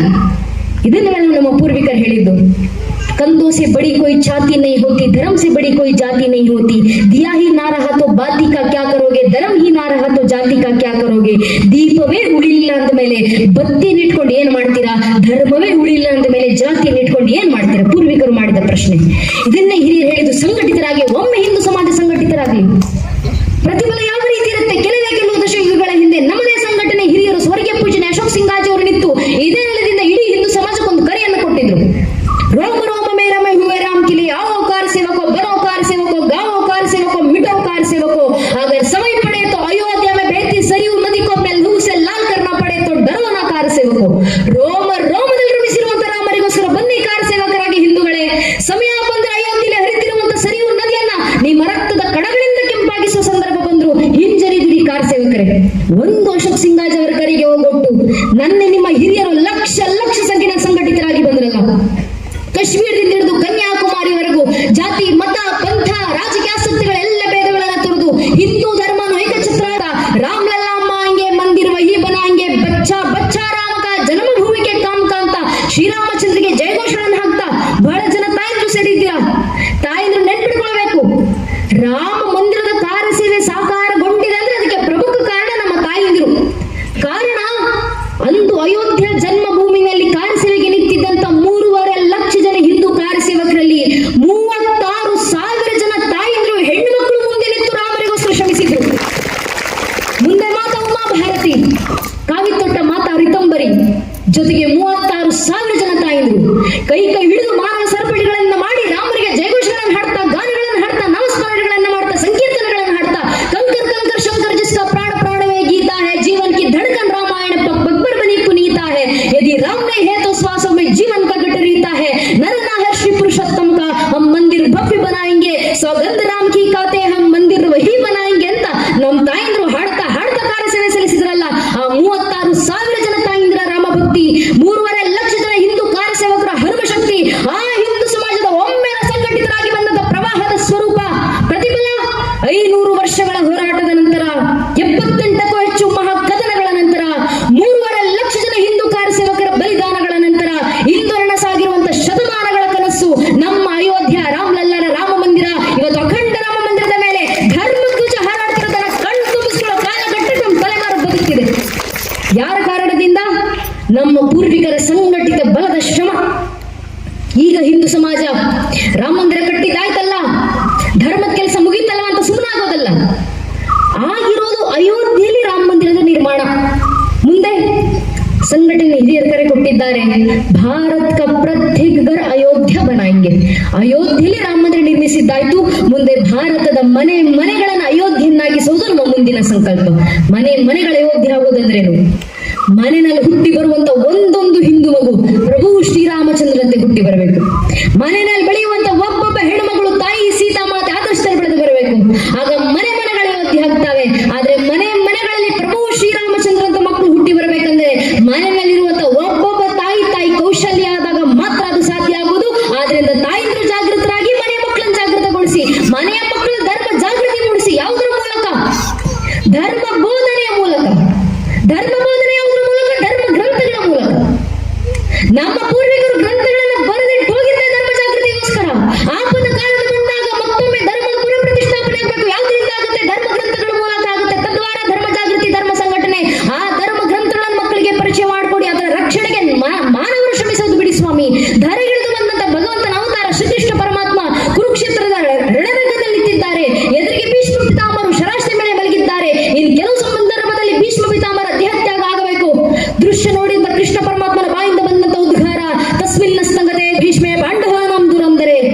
ವ್ಯಾಸರು ಭಾಗವತದಲ್ಲಿ ಬರೀತಾರೆ, ಅಸ್ತಂಗತರಾಗ್ತಿದ್ದಾರಪ್ಪ ಅಲ್ಲಿ ಭೀಷ್ಮ ಪಿತಾಮಹರು. ಅಲ್ಲಿ ಭೀಷ್ಮರು ಮಾತ್ರ ತೀರ್ಕೊಳ್ತಿಲ್ಲ, ಅವರ ಹತ್ರ ಇರುವಂತ ಸಮಸ್ತ ಪಾಂಡು ಕುಲದ ಕುರು ವಂಶದ ಜ್ಞಾನ ನಾಶವಾಗಿ ಹೋಗ್ತಿದೆ. ಜಗತ್ನಲ್ಲಿ ಯಾರು ಸತ್ರು ಪರವಾಗಿಲ್ಲ, ಅವರ ಹತ್ರ ಇರುವಂತ ಧರ್ಮ ಜ್ಞಾನ ಸಾಯುವಂತಿಲ್ಲ. ಸಮಸ್ತ ಪಾಂಡವರು ಹೋಗಿ ಭೀಷ್ಮರ ಪದತಲದಲ್ಲಿ ಕೂತು ಕೈ ಮುಗಿದು ಅವರ ಹತ್ರ ಇರುವಂತ ಧರ್ಮ ಜ್ಞಾನ ಪಡೆದುಕೊಂಡು ಬನ್ನಿ, ಮುಂದಿನ ಪೀಳಿಗೆಗೆ ತಲುಪಿಸೋಣ. ಕೃಷ್ಣನ ಆದೇಶ, ಪಾಂಡವರು ಹೊರಟರು. ಯುಧಿಷ್ಠಿರ ಭೀಷ್ಮ ಪಿತಾಮಹರ ಪದತಲದಲ್ಲಿ ಕೂತು ಕೈ ಮುಗಿದು ಕಣ್ಣೀರಿಡ್ತಾ ಪ್ರಶ್ನೆ ಮಾಡ್ತಾರೆ. ಕಿವೇಕಂ ದೈವತಂ ಲೋಕೆ ಕಿಂವಾಪ್ಯಕಂ ಪರಾಯಣಂ ಸ್ತುವಂತಕ್ಕಂ ಕಮರ್ಚಂತ ಆ ಪ್ರಶ್ನೆಗಳ ಮುಂದಿಟ್ರು. ಯುಧಿಷ್ಠಿರನ ಷೋಡಶ ಪ್ರಶ್ನೆಗಳಿಗೆ ಭೀಷ್ಮ ಪಿತಾಮಹರು ಉತ್ತರ ಕೊಡ್ಲಿಕ್ಕೆ ಶುರು ಮಾಡ್ತಾರೆ. ಶರಾಶಿ ಮೇಲೆ ಮಲಗಿರುವಂತ ವಯೋವೃದ್ಧ ಭೀಷ್ಮ ಪಿತಾಮಹರು ಜೀವನದ ಕೊನೆಯ ಕಾಲಗಳಿಗೆ ಮುಂದಿನ ಪೀಳಿಗೆ ಮಕ್ಕಳು ಪ್ರಶ್ನೆ ಮಾಡ್ತಿದ್ದಾರೆ, ಧರ್ಮೋಪದೇಶ ಮಾಡಬೇಕು. ಆಗ ಭೀಷ್ಮ ಪಿತಾಮಹರು ತನ್ನ ಜೀವನದ ಕೊನೆ ಉಸಿರನ್ನ ಹಿಡಿದು ಮಾಡಿದಂತ ಧರ್ಮ ಬೋಧನೆ, ಹೇಳಿದಂತ ಧರ್ಮದ ಮಾತುಗಳನ್ನೇ ಇವತ್ತು ವಿಷ್ಣು ಸಹಸ್ರನಾಮ ಅಂತ 100 ಕೋಟಿ ಹಿಂದೂಗಳು ಮನೆಗಳ ಸಂಧ್ಯಾ ಕಾಲದಲ್ಲಿ ಪಠಿಸೋದು. ಆ ಹುಟ್ಟಿದ ವಿಷ್ಣು ಸಹಸ್ರನಾಮ ಯಾವ ಕಾಲಕ್ಕೆ? ನಾನು ಸತ್ರು ನಮ್ಮಲ್ಲಿರುವಂತ ಧರ್ಮ ಜ್ಞಾನ ಸಾಯುವಂತಿಲ್ಲ, ಮುಂದಿನ ಪೀಳಿಗೆಗೆ ತಲುಪಿಸಿ ಹೋಗ್ಬೇಕು ಅನ್ನೋ ಪರಿಸ್ಥಿತಿಗೆ. ಮತ್ತೊಬ್ಬರ ದೇಹತ್ಯಾಗ ಬಿಡಿ, ಖುದ್ದು ಕೃಷ್ಣ ಪರಮಾತ್ಮನ ದೇಹತ್ಯಾಗ 104 ವರ್ಷಗಳು ಕಳೆದಿದ್ದಾವೆ. ಇನ್ನು ಕೆಲವೇ ಕೆಲವು ತಿಂಗಳಲ್ಲಿ ಕೃಷ್ಣ ಪರಮಾತ್ಮ ಅವತಾರದ ಸಮಾಪ್ತಿ. ಉದ್ಧವನನ್ನು ಕರೆದು ಕೃಷ್ಣ ಹೇಳ್ತಾರೆ, ಉದ್ಧವ ಇನ್ನು ಕೆಲವು ಸಮಯದಲ್ಲಿ ನನ್ನ ಅವತಾರ ಸಮಾಪ್ತಿ ಆಗುತ್ತಪ್ಪ, ನಾನು ಭೂಮಂಡಲ ಬಿಟ್ಟು ಹೋಗ್ತೀನಿ. ಆದ್ರೆ ನನ್ನಲ್ಲಿರುವಂತ ಜ್ಞಾನ ಪರಂಪರೆ ಇದೆ ಭೂಮಂಡಲದಲ್ಲಿ ಉಳಿಬೇಕು. ನನ್ನ ಹತ್ರ ಇರುವಂತ ಸಮಸ್ತ ಜ್ಞಾನವನ್ನ ನಿನಗೆ ಧಾರೆ ಹಿಡಿದು ಕೊಡ್ತೀನಿ. ಆ ಜ್ಞಾನ ಭಂಡಾರ ತಲೆ ಮೇಲೆ ಹೊತ್ತುಕೊಂಡು ಬದರಿ ಆಶ್ರಮಕ್ಕೆ ಹೋಗು. ಗಂಗೆ ದೇಶದಾದ್ಯಂತ ಹರಿದು ಬಂದಾಗೆ ಜ್ಞಾನ ಗಂಗೆ ಭರತಖಂಡದಾದ್ಯಂತ ಹರಿದು ಬರಲಿ ಅಂತ ಕೃಷ್ಣ ತನ್ನ ಕೊನೆಯ ಜೀವನದ ಕ್ಷಣದಲ್ಲಿ ಮಾಡಿದಂತ ಧರ್ಮದ ಕೆಲಸ ಯಾವುದು ಅಂದ್ರೆ ಧರ್ಮ ಗ್ರಂಥದ ಬೋಧನೆ. ಆ ಹುಟ್ಟಿದೆ ಉದ್ಧವ ಗೀತೆ. ಆ ಕೃಷ್ಣ ಪರಮಾತ್ಮನ ಕೊನೆ ಕ್ಷಣದಲ್ಲಿ ಮಾಡಿದಂತ ಕೆಲಸ ಧರ್ಮ ಜ್ಞಾನ ಸಂರಕ್ಷಣೆ ಆಗಬೇಕು. ಧರೆಗಿಳಿದು ಬಂದಂತ ಭಗವಂತನ ಅವತಾರ ಯಾಕಷ್ಟು ಶ್ರಮವನ್ನ ಪಟ್ಟರು. ಖುದ್ದು ಕೃಷ್ಣ ಪರಮಾತ್ಮ ಭಗವದ್ಗೀತೆಯಲ್ಲಿ ಅರ್ಜುನರಿಗೆ ಹೇಳುತ್ತಾರೆ, ನಮೇ ಪಾತರಿಸಿ ಕರ್ತವ್ಯ ತ್ರಿಶ್ಲೋಕೇಶು ಕಿಂಚನ. 3 ಲೋಕಗಳಲ್ಲೂ ನಾನು ಮಾಡಬೇಕಾದಂತ ಕೆಲಸ ಯಾವುದೂ ಇಲ್ಲಪ್ಪ. ನಾನು ತ್ರಿಗುಣಾತೀತನು, ನಾನು ಕರ್ಮಗಳಿಂದ ಅತೀತನು, ಎಲ್ಲವನ್ನು ಮೀರಿ ನಿಂತಿರುವಂತ ಭಗವಂತ ನಾನು. ಆದ್ರೂ ಯುಗ ಯುಗಕ್ಕೂ ಧರೆಗಿಳಿದು ಬಂದು ಧರ್ಮ ಕೆಲಸ ಮಾಡ್ಲಿಕ್ಕೆ ಅವತರಿಸ್ತೀನಿ. ಯಾಕಂದ್ರೆ ನವಾಪ್ತವ್ಯ ಮಹಾಪ್ತವ್ಯ ಮನುಷ್ಯೇ ವಶ ಪಾರ್ಥಶ. ನಾನು ಮಾಡಿದ್ದನ್ನೇ ಮಾನವರು ಮಾಡೋದು. ಭಗವಂತನಾಗ ನಾನೇ ಧರ್ಮ ರಕ್ಷಣೆ ಮಾಡ್ಲಿಲ್ಲ ಅಂದ್ರೆ ಮಾನವರು ದೇವರೇ ಮಾಡ್ಲಿಲ್ಲ, ನಾನೇ ಮಾಡ್ಬೇಕು ಅಂತ ಸುಮ್ಮನಾಗ್ಬಿಡ್ತಾನೆ. ಭಗವಂತನಾಗಿ ನಾನೇ ಧರೆಗಿಳಿದು ಬಂದು ಆದರ್ಶ ಸೃಷ್ಟಿ ಮಾಡ್ತೀನಿ. ನಾನೇ ಧರ್ಮ ರಕ್ಷಣೆ ಮಾಡ್ಬೇಕಾದ್ರೆ ನನ್ನ ಭಕ್ತರು ನೀವೇ ಧರ್ಮ ರಕ್ಷಣೆ ಮಾಡ್ತಿಲ್ಲ ಅಂತ ನಾನೇ ಅವತರಿಸಿ ಬಂದು ಧರ್ಮ ರಕ್ಷಣೆ ಮಾಡಿ ಮಾನವರಿಗೆ ಆದರ್ಶ ಕೊಟ್ಟು ಹೋಗ್ತೀನಿ ಅಂತ ಕೃಷ್ಣ ಪರಮಾತ್ಮ ಖುದ್ದು ಭಗವದ್ಗೀತೆಯಲ್ಲಿ ಹೇಳಿದಂತ ಮಾತು. ನಾನು ಧರ್ಮ ರಕ್ಷಣೆ ಮಾಡಿದ್ದೀನಿ, ನನ್ನ ಆದರ್ಶ ಪಾಲಿಸಿ ಭಕ್ತರಾಗಿ ನೀವು ಧರ್ಮ ರಕ್ಷಣೆ ಮಾಡಿ ಬನ್ನಿ. ಕೃಷ್ಣ ಪರಮಾತ್ಮ ಕೊಟ್ಟಂತ ಕರೆ. ಆ ಧರ್ಮ ರಕ್ಷಣೆಗೆ ನಮ್ಮಿಂದ ಆಗುವಂತ ಸುಲಭದ ಮಾರ್ಗ ಧರ್ಮ ಗ್ರಂಥಗಳ ಬೋಧನೆ ಮಕ್ಕಳಿಗೆ. ಅಕಸ್ಮಾತ್ ನಿಮ್ ಕೈಯಲ್ಲಿ ಆಗ್ಲಿಲ್ವಾ? ನಮಗೆ ವೇದೋಪನಿಷತ್ತಿನ ಪಾಠ ಆಗಿಲ್ಲಮ್ಮ, ರಾಮಾಯಣ ಮಹಾಭಾರತ ಅಂತ ಇತಿಹಾಸವನ್ನು ಓದಿ ಹೇಳುವಷ್ಟು ಸಮಯ ನಮಗಿಲ್ಲ, ಕನಿಷ್ಠ ಪಕ್ಷ ಭಗವದ್ಗೀತೆ ಶ್ಲೋಕಗಳನ್ನು ಮಕ್ಕಳಿಗೆ ಹೇಳಿಸಿಕ್ ನಮಗೆ ಬರೋದಿಲ್ಲ ಅಂತ ನಿಮ್ಗೆ ಅನಿಸಿದ್ರೆ ಪರವಾಗಿಲ್ಲ. ಸಾಧ್ಯವಾದ್ರೆ ಮಕ್ಕಳಿಗೆ ಧರ್ಮ ಗ್ರಂಥಗಳ ಬೋಧನೆ ಮಾಡಿ. ಆಗಿಲ್ವಾ? ಕನಿಷ್ಠ ಪಕ್ಷ ವಾರಕ್ಕೆ 1 ದಿನ ಮನೆ ಮಕ್ಕಳನ್ನ ಕರ್ಕೊಂಡು ದೇವಸ್ಥಾನಕ್ಕೆ ಬನ್ನಿ. ದೇವಸ್ಥಾನದಲ್ಲಿ ಕೂರಿಸಿ ಮಕ್ಕಳ ಬಾಯಿಂದ ಭಜನೆಗಳನ್ನ ಹಾಡಿಸಿ ಸಾಕು. ಆ ಮಗುವಿನ ತನ್ನಿಂತಾನೇ ಧರ್ಮ ಜಾಗೃತಿ ಆಗುತ್ತೆ. ಇವತ್ತು ಹಿಂದೂ ಮನೆ ಪೋಷಕರು ಮಾಡಬೇಕಿರುವಂತ ಮೊಟ್ಟ ಮೊದಲ ಕೆಲಸ ಇದು. ಮನೆ ಮಕ್ಕಳನ್ನ ದೇವಸ್ಥಾನಕ್ಕೆ ಕರ್ಕೊಂಡು ಭಜನೆಗಳನ್ನ ಹಾಡಿಸೋದು. ನಾವೀ ಕೆಲಸ ಮಾಡ್ಲಿಲ್ಲ, ಮುಂದೆ ಪರಿಸ್ಥಿತಿ ನಮ್ಮ ಬೆಂಗಳೂರಿನಂತ ಮಹಾನಗರಗಳಲ್ಲಿ ಕೋಟ್ಯಾಂತರ ರೂಪಾಯಿ ಖರ್ಚು ಮಾಡಿ ದೇವಸ್ಥಾನ ಕಟ್ಟಿಸ್ತೀವಿ ನಾವು. ದೊಡ್ಡ ದೊಡ್ಡ ದೇವಸ್ಥಾನ ಕಟ್ಟಿಸಿದ ಕೂಡಲೇ ಒಂದು ಮೆಷಿನ್ ತಂದು ದೇವಸ್ಥಾನದಲ್ಲಿ ಇಡ್ತೀವಿ. ಒಂದು ಸ್ವಿಚ್ ಆನ್ ಮಾಡಿದ್ರೆ ಸಾಕು, ಗಂಟೆ ಜಾಗಟೆ ಎಲ್ಲ ಮೆಷಿನ್ ಏನೋ ಆನಂದ ಅದು ನೋಡಿದಾಗಪ್ಪ. ಆರತಿ ಸಮಯಕ್ಕೆ ನಾವು ಏನೂ ಕೆಲಸ ಮಾಡೋ ಅವಶ್ಯಕತೆ ಇಲ್ಲ. ಮೆಷಿನ್ ನ ಸ್ವಿಚ್ ಆನ್ ಮಾಡಿದ್ರೆ ಸಾಕು, ಗಂಟೆ ಜಾಗಟೆ ಎಲ್ಲ ಮೆಷಿನ್ ನೋಡ್ಕೊಳ್ಳುತ್ತೆ. ಟೆಕ್ನಾಲಜಿ ದೇವಸ್ಥಾನದವರೆಗೂ ಬಂದ್ಬಿಟ್ಟಿದೆ. ಆನಂದ ಪಡುವಂತ ವಿಚಾರ ಅಲ್ಲ, ದುಃಖ ಪಡುವಂತ ವಿಚಾರ. ಯಾಕೆ ಮಿಷಿನ್ ದೇವಸ್ಥಾನದಲ್ಲಿ ತಂದಿಟ್ಟಿದೀವಿ ಅಂದ್ರೆ, ಸಂಧ್ಯಾ ಕಾಲಕ್ಕೆ ಆರತಿ ಮಾಡುವ ಸಂದರ್ಭಕ್ಕೆ ಗಂಟೆ ಜಾಗಟೆ ಹೊಡಿಲಿಕ್ಕೆ ದೇವಸ್ಥಾನದಲ್ಲಿ ಹಿಂದೂಗಳಿಲ್ಲ. ಪರಿಸ್ಥಿತಿ ಒಂದು ಮೆಷಿನ್ ತಂದಿರುವಂತ ಸ್ಥಿತಿ ನಮ್ಮ ದೇವಸ್ಥಾನಗಳಿಗೆ ಬಂದಿದ್ದಾವೆ. ಯಾವ ಪರಿಸ್ಥಿತಿಯಲ್ಲಿ ಹಿಂದೂ ಸಮಾಜ ಇದ್ದೀವಿ ನಾವು? ಮನೆ ಮಕ್ಕಳು ದೇವಸ್ಥಾನಕ್ಕೆ ಬರಬೇಕು, ಮಕ್ಕಳ ಕೈಗಳಿಂದ ಕಂಸಾಳೆಗಳ ಸದ್ದು ಹೊರಡಬೇಕು, ಮಕ್ಕಳ ಬಾಯಿಗಳಿಂದ ಶಂಖನಾದದ ಧ್ವನಿ ಹೊರಡಬೇಕು, ಮಕ್ಕಳ ಕಂಠನಾಳದಿಂದ ಭಜನೆ ಸುದ್ದಿ ಹರಡಬೇಕು. ಮಕ್ಕಳು ಕೂತು ದೇವಸ್ಥಾನದಲ್ಲಿ ಭಜನೆ ಹಾಡ್ಲಿಕ್ಕೆ ಶುರು ಮಾಡಿದ್ರೆ ಭಗವಂತನೇ ಧರೆಗಿಳಿದು ಬರ್ತಾರೆ. ನಾನು ಹೇಳ್ತಿರುವಂತ ಮಾತಲ್ಲ, ಕುಂಬಾರ ಗುಂಡಿಯನ್ನು ಜೀವಂತ ಸಾಕ್ಷಿಯನ್ನ ಹರಿಹರಗಳಲ್ಲಿ ಬರೆದು ವಿವರಿಸ್ತಾರೆ. ಸಾಮಾನ್ಯ ಮಡಿಕೆ ಮಾಡುವಂತ ವ್ಯಕ್ತಿ ಕುಂಬಾರ ಗುಂಡಯ್ಯ. ಅವ್ರಿಗೆ ಓದು ಬರಹ ಗೊತ್ತಿಲ್ಲ, ಅಕ್ಷರ ಗೊತ್ತಿಲ್ಲ, ಗೊತ್ತಿರೋದೊಂದೇ ಶಿವನ ಮೇಲಿರುವಂತ ಭಕ್ತಿ. ದಿನ ಮಡಿಕೆ ಮಾಡಬೇಕಾದ್ರೆ ಮಡಿಕೆ ತಟ್ಟುವ ತಾಳಕ್ಕೆ ಶಿವನ ಭಜನೆಯನ್ನ ಹಾಡ್ತಾ ಹಾಡ್ತಾ ಕುಣಿತಿದ್ರಂತೆ. ನೋಡಿದಂತೆ ಶಿವನಿಗನಿಸ್ತು, ನನ್ನ ಭಕ್ತ ಕುಂಬಾರ ಗುಂಡಯ್ಯ ದಿನ ನನಗೋಸ್ಕರ ಭಜನೆ ಹಾಡ್ತಾನೆ, ಕುಣಿತಾನೆ. ಒಂದು ದಿನ ನಾನೇ ಹೋಗಿ ಭಕ್ತನ ಭಜನೆಗೆ ಕುಣಿಬೇಕಲ್ಲ. ಧರೆಗಿಳಿದು ಬಂದ್ರು ಶಿವ. ಆದ್ರೆ ಶಿವ ನೃತ್ಯ ಮಾಡ್ಲಿಕ್ಕೆ ಇಷ್ಟು ರಂಗವೇದಿಕೆ ಸಾಲದಿಲ್ಲವಲ್ಲ.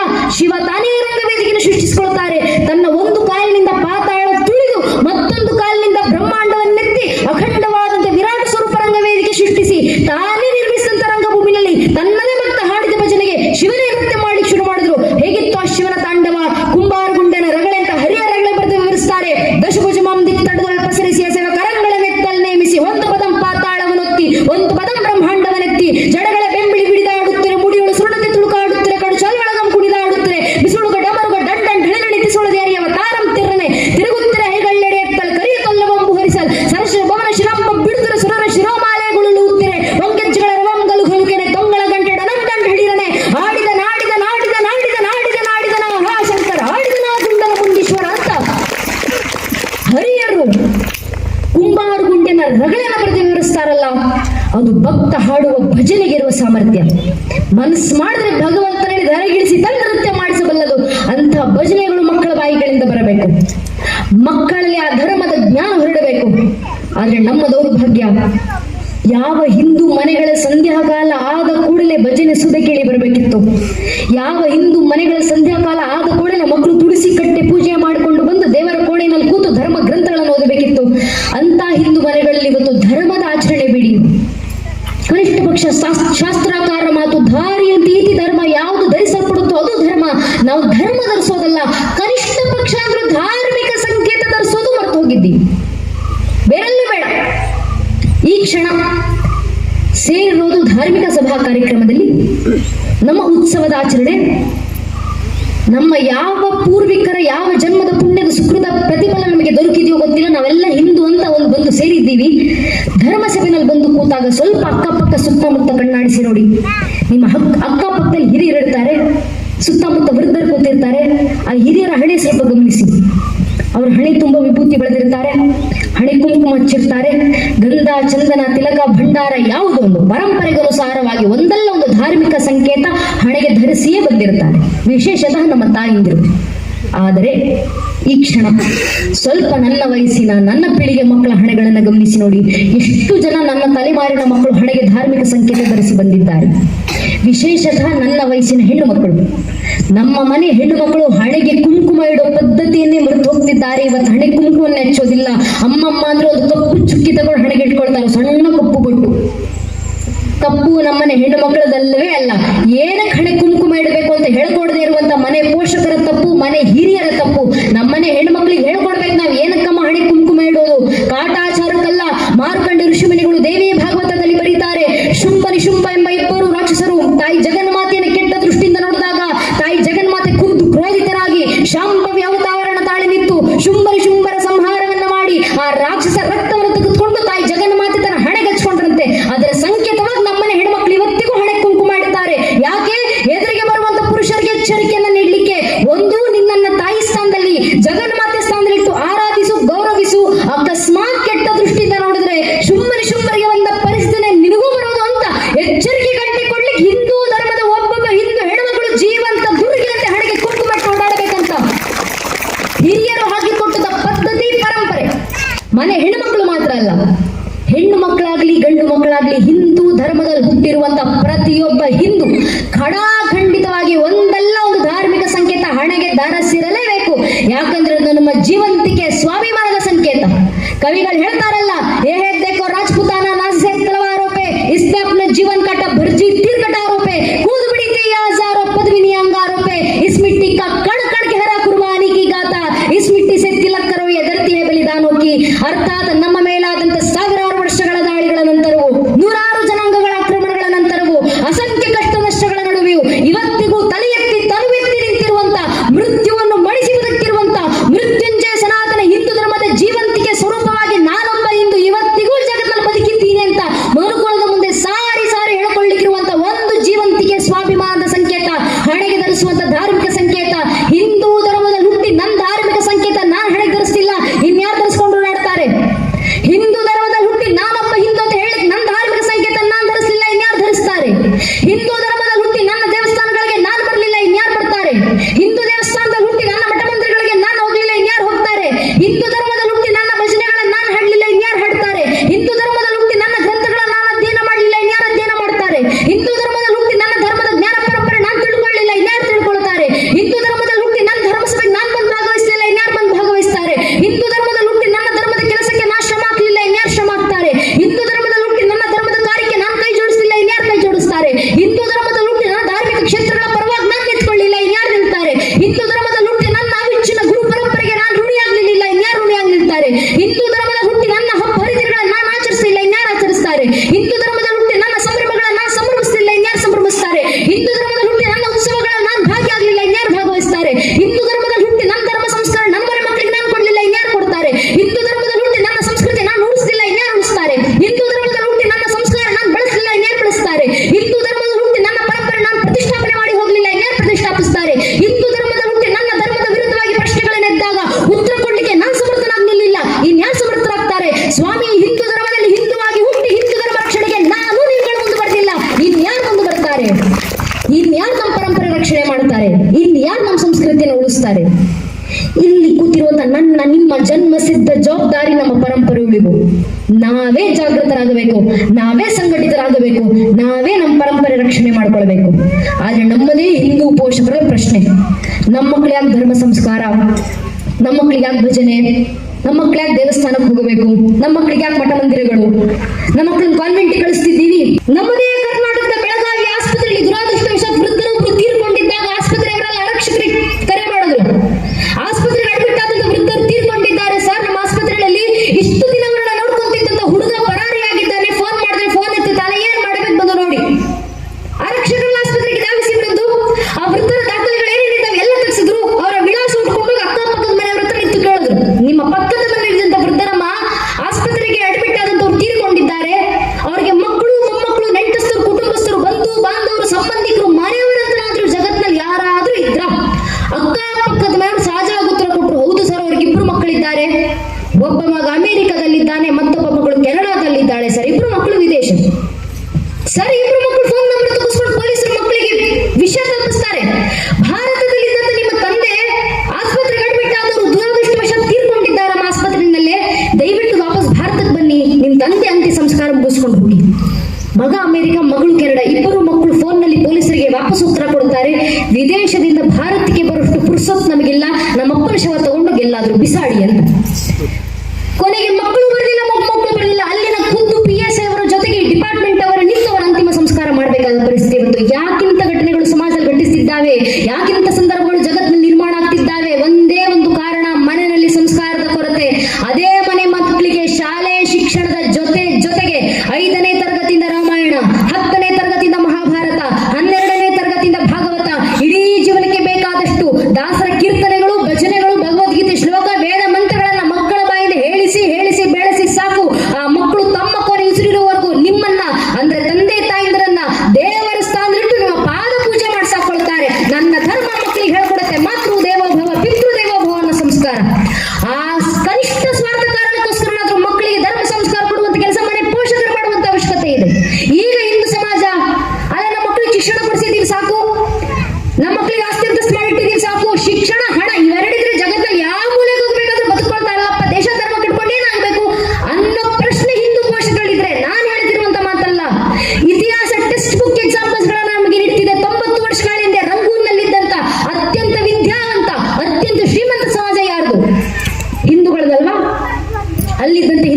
ಆದ್ರು. 78 ವರ್ಷಗಳ ಹಿಂದೆ ಪಾಕಿಸ್ತಾನದ ಲಾಹೋರ್ನಲ್ಲಿದ್ದಂತ ಅತ್ಯಂತ ವಿದ್ಯಾವಂತ ಅತ್ಯಂತ ಶ್ರೀಮಂತ ಸಮಾಜ ಯಾರ್ದು? ಹಿಂದೂಗಳಲ್ವಾ? ಏನಾದ್ರಲ್ಲಿದ್ದಂತ ಹಿಂದೂಗಳು, ಎಲ್ಲದರಲ್ಲಿದ್ದಂತ ಹಿಂದೂ ಸಿಂಧಿಗಳು, ಎಲ್ಲದರಲ್ಲಿದ್ದಂತ ಹಿಂದೂ ಪಂಜಾಬಿಗಳು. 40 ವರ್ಷಗಳ ಹಿಂದೆ ಬಾಂಗ್ಲಾದೇಶದಲ್ಲಿದ್ದಂತ ಅತ್ಯಂತ ವಿದ್ಯಾವಂತ ಅತ್ಯಂತ ಶ್ರೀಮಂತ ಸಮಾಜ ಯಾರ್ದು? ಹಿಂದೂಗಳಲ್ವಾ? ಎಲ್ಲಿಗೆ ಹೋದ್ರು? 35 ವರ್ಷಗಳ ಹಿಂದೆ ಕಾಶ್ಮೀರದಲ್ಲಿದ್ದಂತ ಅತ್ಯಂತ ವಿದ್ಯಾವಂತ ಅತ್ಯಂತ ಶ್ರೀಮಂತ ಸಮಾಜ ಯಾರ್ದು? ಹಿಂದೂಗಳಲ್ವಾ? ಎಲ್ಲಿಗೆ ಹೋದ್ರು? ಅಲ್ಲಿದ್ದಂತ ಹಿಂದೂಗಳು. ಏನಾದ್ರಲ್ಲಿದ್ದ ಹಿಂದೂಗಳು? ಕಾಶ್ಮೀರದ ಹಿಂದೂಗಳಿಗೆ ಶಿಕ್ಷಣ ಕಡಿಮೆ ಆಯ್ತಾ? ಕಾಶ್ಮೀರದ ಹಿಂದೂಗಳ ಅಕ್ಷರ ಜ್ಞಾನ ಕಡಿಮೆ ಆಯ್ತಾ? ಕಾಶ್ಮೀರದ ಹಿಂದೂಗಳಿಗೆ ಪಾಂಡಿತ್ಯ ಕಡಿಮೆ ಆಯ್ತಾ? ಕಾಶ್ಮೀರದ ಹಿಂದೂಗಳಿಗೆ ಧರ್ಮ ಜ್ಞಾನ ಕಡಿಮೆ ಆಯ್ತಾ? ಅವರಿಗಿಂತ ಧರ್ಮ ಜ್ಞಾನ ಕಡಿಮೆ ಆಯ್ತಾ? ಕಶ್ಯಪರ ಕಾಶ್ಮೀರ ಸ್ವಾಮಿ ಅದು ಇಡೀ ಸನಾತನ ಹಿಂದೂ ಧರ್ಮದ ಜ್ಞಾನಕ್ಕೆ ಶಿಖರಪುಂಜವಾಗಿ ಬೆಳೆದಿದ್ದಂತ ಕಾಶ್ಮೀರ. ಭಾರತದಲ್ಲಿ ಯಾವ ಪಂಚಾಂಗವನ್ನು ಮೂಲ ಬರೆದಿದ್ದಂತ ಕಾಶ್ಮೀರದ ಪಂಡಿತರು, ಭಾರತದಲ್ಲಿ ಯಾವ ಗ್ರಂಥಗಳು ತಯಾರಾದ್ರೂ ಅದನ್ನ ಮಾತಿನಲ್ಲಿದ್ದಂತ ಪರಂಪರೆಯನ್ನ ಅಕ್ಷರವಾಗಿ ಇಡಿಸಿದವರು ಕಾಶ್ಮೀರದ ಹಿಂದೂಗಳು. ನಮ್ಮಲ್ಲಿರುವಂತಹ ಧರ್ಮ ಜ್ಞಾನ ಉಳಿದಿರುವಂತ ಕಾರಣವೇ ಕಾಶ್ಮೀರದ ಹಿಂದೂಗಳು. ಶಂಕರಾಚಾರ್ಯರು ಬರೆದಿದ್ದ ಭಾಷೆಗಳು ಇವತ್ತಿಗೂ ಜೀವಂತವಾಗಿದ್ದಕ್ಕೆ ಮೂಲ ಕಾರಣ ಕಾಶ್ಮೀರದ ಹಿಂದೂಗಳು. ಮಧ್ವಾಚಾರ್ಯ ಪರಂಪರೆಯಲ್ಲಿ ಬಂದಂತ ಆ ಜ್ಞಾನ ಪರಂಪರೆಯನ್ನ ಉತ್ತರ ಭಾರತಕ್ಕೆ ಪರಿಚಯ ಮಾಡಿಕೊಟ್ಟವರು ಏನಂತ ಕಾಶ್ಮೀರದ ಹಿಂದೂಗಳು. ರಾಮಾನುಜರು ಕೊಟ್ಟಂತ ನಾರಾಯಣನ ಮಂತ್ರವನ್ನ ಇಡೀ ಭಾರತಕ್ಕೆ ಪರಿಚಯ ಮಾಡಿಕೊಟ್ಟವರು ಏನಂದ್ರೆ ಕಾಶ್ಮೀರದ ಹಿಂದೂಗಳು. ನಮ್ಮ ಪರಂಪರೆ ಜೀವಂತವಾಗಿಟ್ಟು ಅದ್ವೈತ ಸಿದ್ಧಾಂತವನ್ನು ಸಾರಿದವರು ಏನಂತ ಕೇಳಿದ್ರೆ ಕಾಶ್ಮೀರದ ಹಿಂದೂಗಳು. ಅಲ್ಲಿದ್ದಂತ ಕಾಶ್ಮೀರದ ಹಿಂದೂಗಳಿಗೆ ಪಾಂಡಿತ್ಯ ಕಡಿಮೆ ಆಗಲಿಲ್ಲ. ಒಬ್ಬ ಕಾಶ್ಮೀರದ ಹಿಂದೂವನ್ನ ಮುಂದೆ ನಿಲ್ಲಿಸಿಕೊಂಡು ಕೇಳಿದ್ರೆ 25 ತಲೆಮಾರುಗಳ ಹೆಸರನ್ನ ಏಕಕಂಠಪಾಠವಾಗಿ ಹೇಳಬಲ್ಲ ಅಂತ ಪರಂಪರೆ ಅವರದು. ಅವ್ರಿಗೆ ಶಿಕ್ಷಣ ಕಡಿಮೆ ಆಗಲಿಲ್ಲ, ಅವ್ರಿಗೆ ಅಕ್ಷರ ಜ್ಞಾನ ಕಡಿಮೆ ಆಗಲಿಲ್ಲ, ಆಸ್ತಿಂತಸ್ ಕಡಿಮೆ ಆಯ್ತಾ? ಶತಮಾನಗಳಿಂದ ಅವರ ಪೂರ್ವಿಕರು ಮಾಡಿಟ್ಟಂತ ಆಸ್ತಿಂತಸ್ತನ ಸುಖ ಸುಪ್ಪತ್ತಿಗೆ ಅನುಭವಿಸಿ ಬಂದಂತ ಕಾಶ್ಮೀರದ ಹಿಂದೂಗಳಲ್ಲ ಅವರೆಲ್ಲ. ಹಾಗಾದ್ರೆ ಕಡಿಮೆ ಆಗಿದ್ದೇನು? ಕಾಶ್ಮೀರದ ಹಿಂದೂಗಳಿಗೆ ಕೊರತೆ ಆಗಿದ್ದು ಶಿಕ್ಷಣ ಅಲ್ಲ, ಅಕ್ಷರ ಜ್ಞಾನ ಅಲ್ಲ, ಪಾಂಡಿತ್ಯ ಅಲ್ಲ, ಆಸ್ತಿಂತಸ್ತು ಅಲ್ಲ, ಹಣ ಅಲ್ಲ. ಅಲ್ಲಿದ್ದಂತ ಹಿಂದೂಗಳ ಕೊರತೆ ಆಗಿದ್ದು ಎರಡೇ, ಒಂದು ಧರ್ಮ ಸಂಘಟನೆ, ಮತ್ತೊಂದು ಧರ್ಮ ಜಾಗೃತಿ.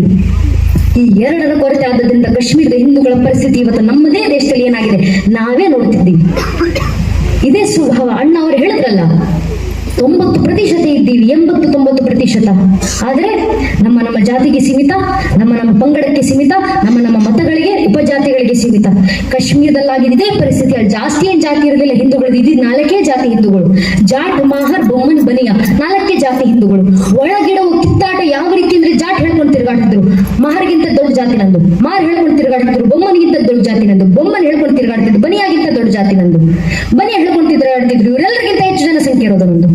ಈ 4 ಜಾತಿಗಳ ಒಳ ಜಗಳಗಳು ಪರಿಸ್ಥಿತಿ ತಮ್ಮ ಜಾತಿ ಹೆಸರು ಹೇಳ್ಕೊಳ್ಳಿಕ್ಕೆ ಕಾಶ್ಮೀರದಲ್ಲಿ ಒಬ್ಬ ಹಿಂದೂ ಇವತ್ತು ಜೀವನ ಸಹಿತ ಇರುವುದಿಲ್ಲ. 100% ಪಾಪ್ಯುಲೇಷನ್ ಹಿಂದೂ ಪಂಡಿಟ್ಸ್ ಅಂಡ್ ಹಿಂದೂ ಕಾಶ್ಮೀರಿ ಹಿಂದೂಸ್. 100% ಜನಸಂಖ್ಯೆ ಕಾಶ್ಮೀರದಲ್ಲಿ ಇದ್ದಿದ್ದು ಹಿಂದೂಗಳು. ಇವತ್ತು ಒಬ್ಬ ಹಿಂದೂ ಇದ್ದಾನ.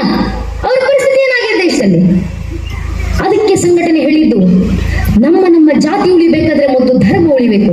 ಇದೇ ಆಲೋಚನೆ. ದೇಶ ಧರ್ಮ ಕಟ್ಕೊಂಡು ನನಗೇನು, ನಮ್ಮ ಮೊಮ್ಮಕ್ಕಳಿಗೇನು, ನನ್ನ ಮಕ್ಕಳಿಗೇನು, ನಮ್ಮ ಪಾಡಿಗೆ ನಾವು ಆರಾಮಾಗಿದ್ದೀವಲ್ಲ, ಈ ಆಲೋಚನೆ ಭ್ರಮೆ ಹಿಂದೂ ಸಮಾಜದಲ್ಲಿ ಇದ್ದಿದ್ರಿಂದಲೇ 500 ವರ್ಷಗಳಿಂದ ಇದೇ ಹಿಂದೂ ಸಮಾಜ ಜಾವ ಬಿಟ್ಟು ಬರಬೇಕಾದಂತ ಪರಿಸ್ಥಿತಿ ಬಂತು. 300 ವರ್ಷಗಳಿಂದ ಅಫ್ಘಾನಿಸ್ತಾನ ಬಿಟ್ಟು ಬಂದ್ರಿ, 200 ವರ್ಷಗಳಿಂದ ಆಗ್ನೇಯ ಏಷ್ಯಾ ಬಿಟ್ಟು ಬಂದ್ರಿ, 100 ವರ್ಷದಿಂದ ದಕ್ಷಿಣ ಬಿಟ್ಟು ಬಂದ್ರಿ, 80 ವರ್ಷಗಳಿಂದ ಬರ್ಮಾ ಬಿಟ್ಟು ಬಂದ್ರಿ, 78 ವರ್ಷದಿಂದ ಪಾಕಿಸ್ತಾನ ಬಿಟ್ಟು ಬಂದ್ರಿ, 40 ವರ್ಷಗಳಿಂದ ಬಾಂಗ್ಲಾದೇಶ ಬಿಟ್ಟು ಬಂದ್ರಿ, 35 ವರ್ಷದಿಂದ ಕಾಶ್ಮೀರ ಬಿಟ್ಟು ಬಂದ್ರಿ. ಇಷ್ಟೆಲ್ಲ ಆದ ನಂತರವೂ ಹಿಂದೂ ಸಮಾಜ ಜಾಗೃತವಾಗಲಿಲ್ಲ ಅಂದ್ರೆ ಇನ್ನು 20-25 ವರ್ಷದಲ್ಲಿ ಕೇರಳ ಬಿಡುವಂತ ಪರಿಸ್ಥಿತಿ ಬರುತ್ತೆ. 30-35 ವರ್ಷದಲ್ಲಿ ವೆಸ್ಟ್ ಬೆಂಗಾಲ್ ಬಿಡುವಂತ ಪರಿಸ್ಥಿತಿ ಬರುತ್ತೆ. 40-45 ವರ್ಷದಲ್ಲಿ ಅಸ್ಸಾಂ ಬಿಡುವಂತ ಪರಿಸ್ಥಿತಿ ಬರುತ್ತೆ. ಬಿಟ್ಟು ಎಲ್ಲಿ ಹೋಗ್ತಾರೆ ಹಿಂದೂ ಸಮಾಜ? ಜಗತ್ತಿನಲ್ಲಿದ್ದಂತ ಹಿಂದೂ ಬಲುಚಿ ಜನಸಂಖ್ಯೆ ನಾಶವಾಗಿ ಹೋಗಿದ್ದ ಒಬ್ಬ ಹಿಂದೂ ಬಲುಚಿ ಉಳಿದಿಲ್ಲ. ಒಬ್ಬ ಹಿಂದೂ ಸಿಂಧಿ ಜಗತ್ತಿನ ಜೀವಂತ ಇಲ್ಲ. ಒಬ್ಬ ಹಿಂದೂ ಪಂಜಾಬಿಗಳ ಜನಸಂಖ್ಯೆ ಕಡಿಮೆ ಆಗ್ತಾ ಬಂದಿದೆ. ವೆಸ್ಟ್ ಬೆಂಗಾಲ್ನಲ್ಲಿರುವಂತಹ ಹಿಂದೂಗಳ ಜನಸಂಖ್ಯೆ ಕಡಿಮೆ ಆಗ್ತಾ ಬಂದಿದೆ. ಕಾಶ್ಮೀರದ ಹಿಂದೂಗಳ ಜನಸಂಖ್ಯೆ ಕಡಿಮೆ ಆಗ್ತಾ ಬಂದಿದೆ. ಯಾವ ಹಿಂದೂಗಳು ಉಳಿತೀರಾ? ಜಗತ್ತಿನ ಬೇರೆಲ್ಲ ದೇಶಗಳಲ್ಲಿ ಬಿಟ್ಟು ಹೋಗೋ ಪರಿಸ್ಥಿತಿ ಬಂದಾಗ ನಮ್ಮ ಸ್ವಂತ ರಾಷ್ಟ್ರಕ್ಕೆ ವಾಪಸ್ ಬಂದ್ರಿ. ನಮ್ಮ ದೇಶದ ಅನೇಕ ರಾಜ್ಯಗಳನ್ನು ಬಿಟ್ಟು ಹೋಗೋ ಪರಿಸ್ಥಿತಿ ಬಂದಾಗ ಮತ್ತೊಂದು ರಾಜ್ಯಕ್ಕೆ ವಲಸೆ ಹೋಗೋ ಆಶೆ ಪಡೆದ್ರಿ. ಮುಂದೆ ನಮ್ಮ ಪ್ರದೇಶಗಳನ್ನು ಬಿಟ್ಟು ಹೋಗೋ ಪರಿಸ್ಥಿತಿ ಬಂದ್ರೆ ಎಲ್ಲಿಗೆ ಹೋಗಬೇಕು ಹಿಂದೂ ಸಮಾಜ? ಜಗತ್ತಿನಲ್ಲಿರುವಂತಹ 200 ಕೋಟಿ ಕ್ರೈಸ್ತರು ಬಹುಸಂಖ್ಯಾತರಿರುವಂತಹ 125 ದೇಶಗಳಿದ್ದಾವೆ.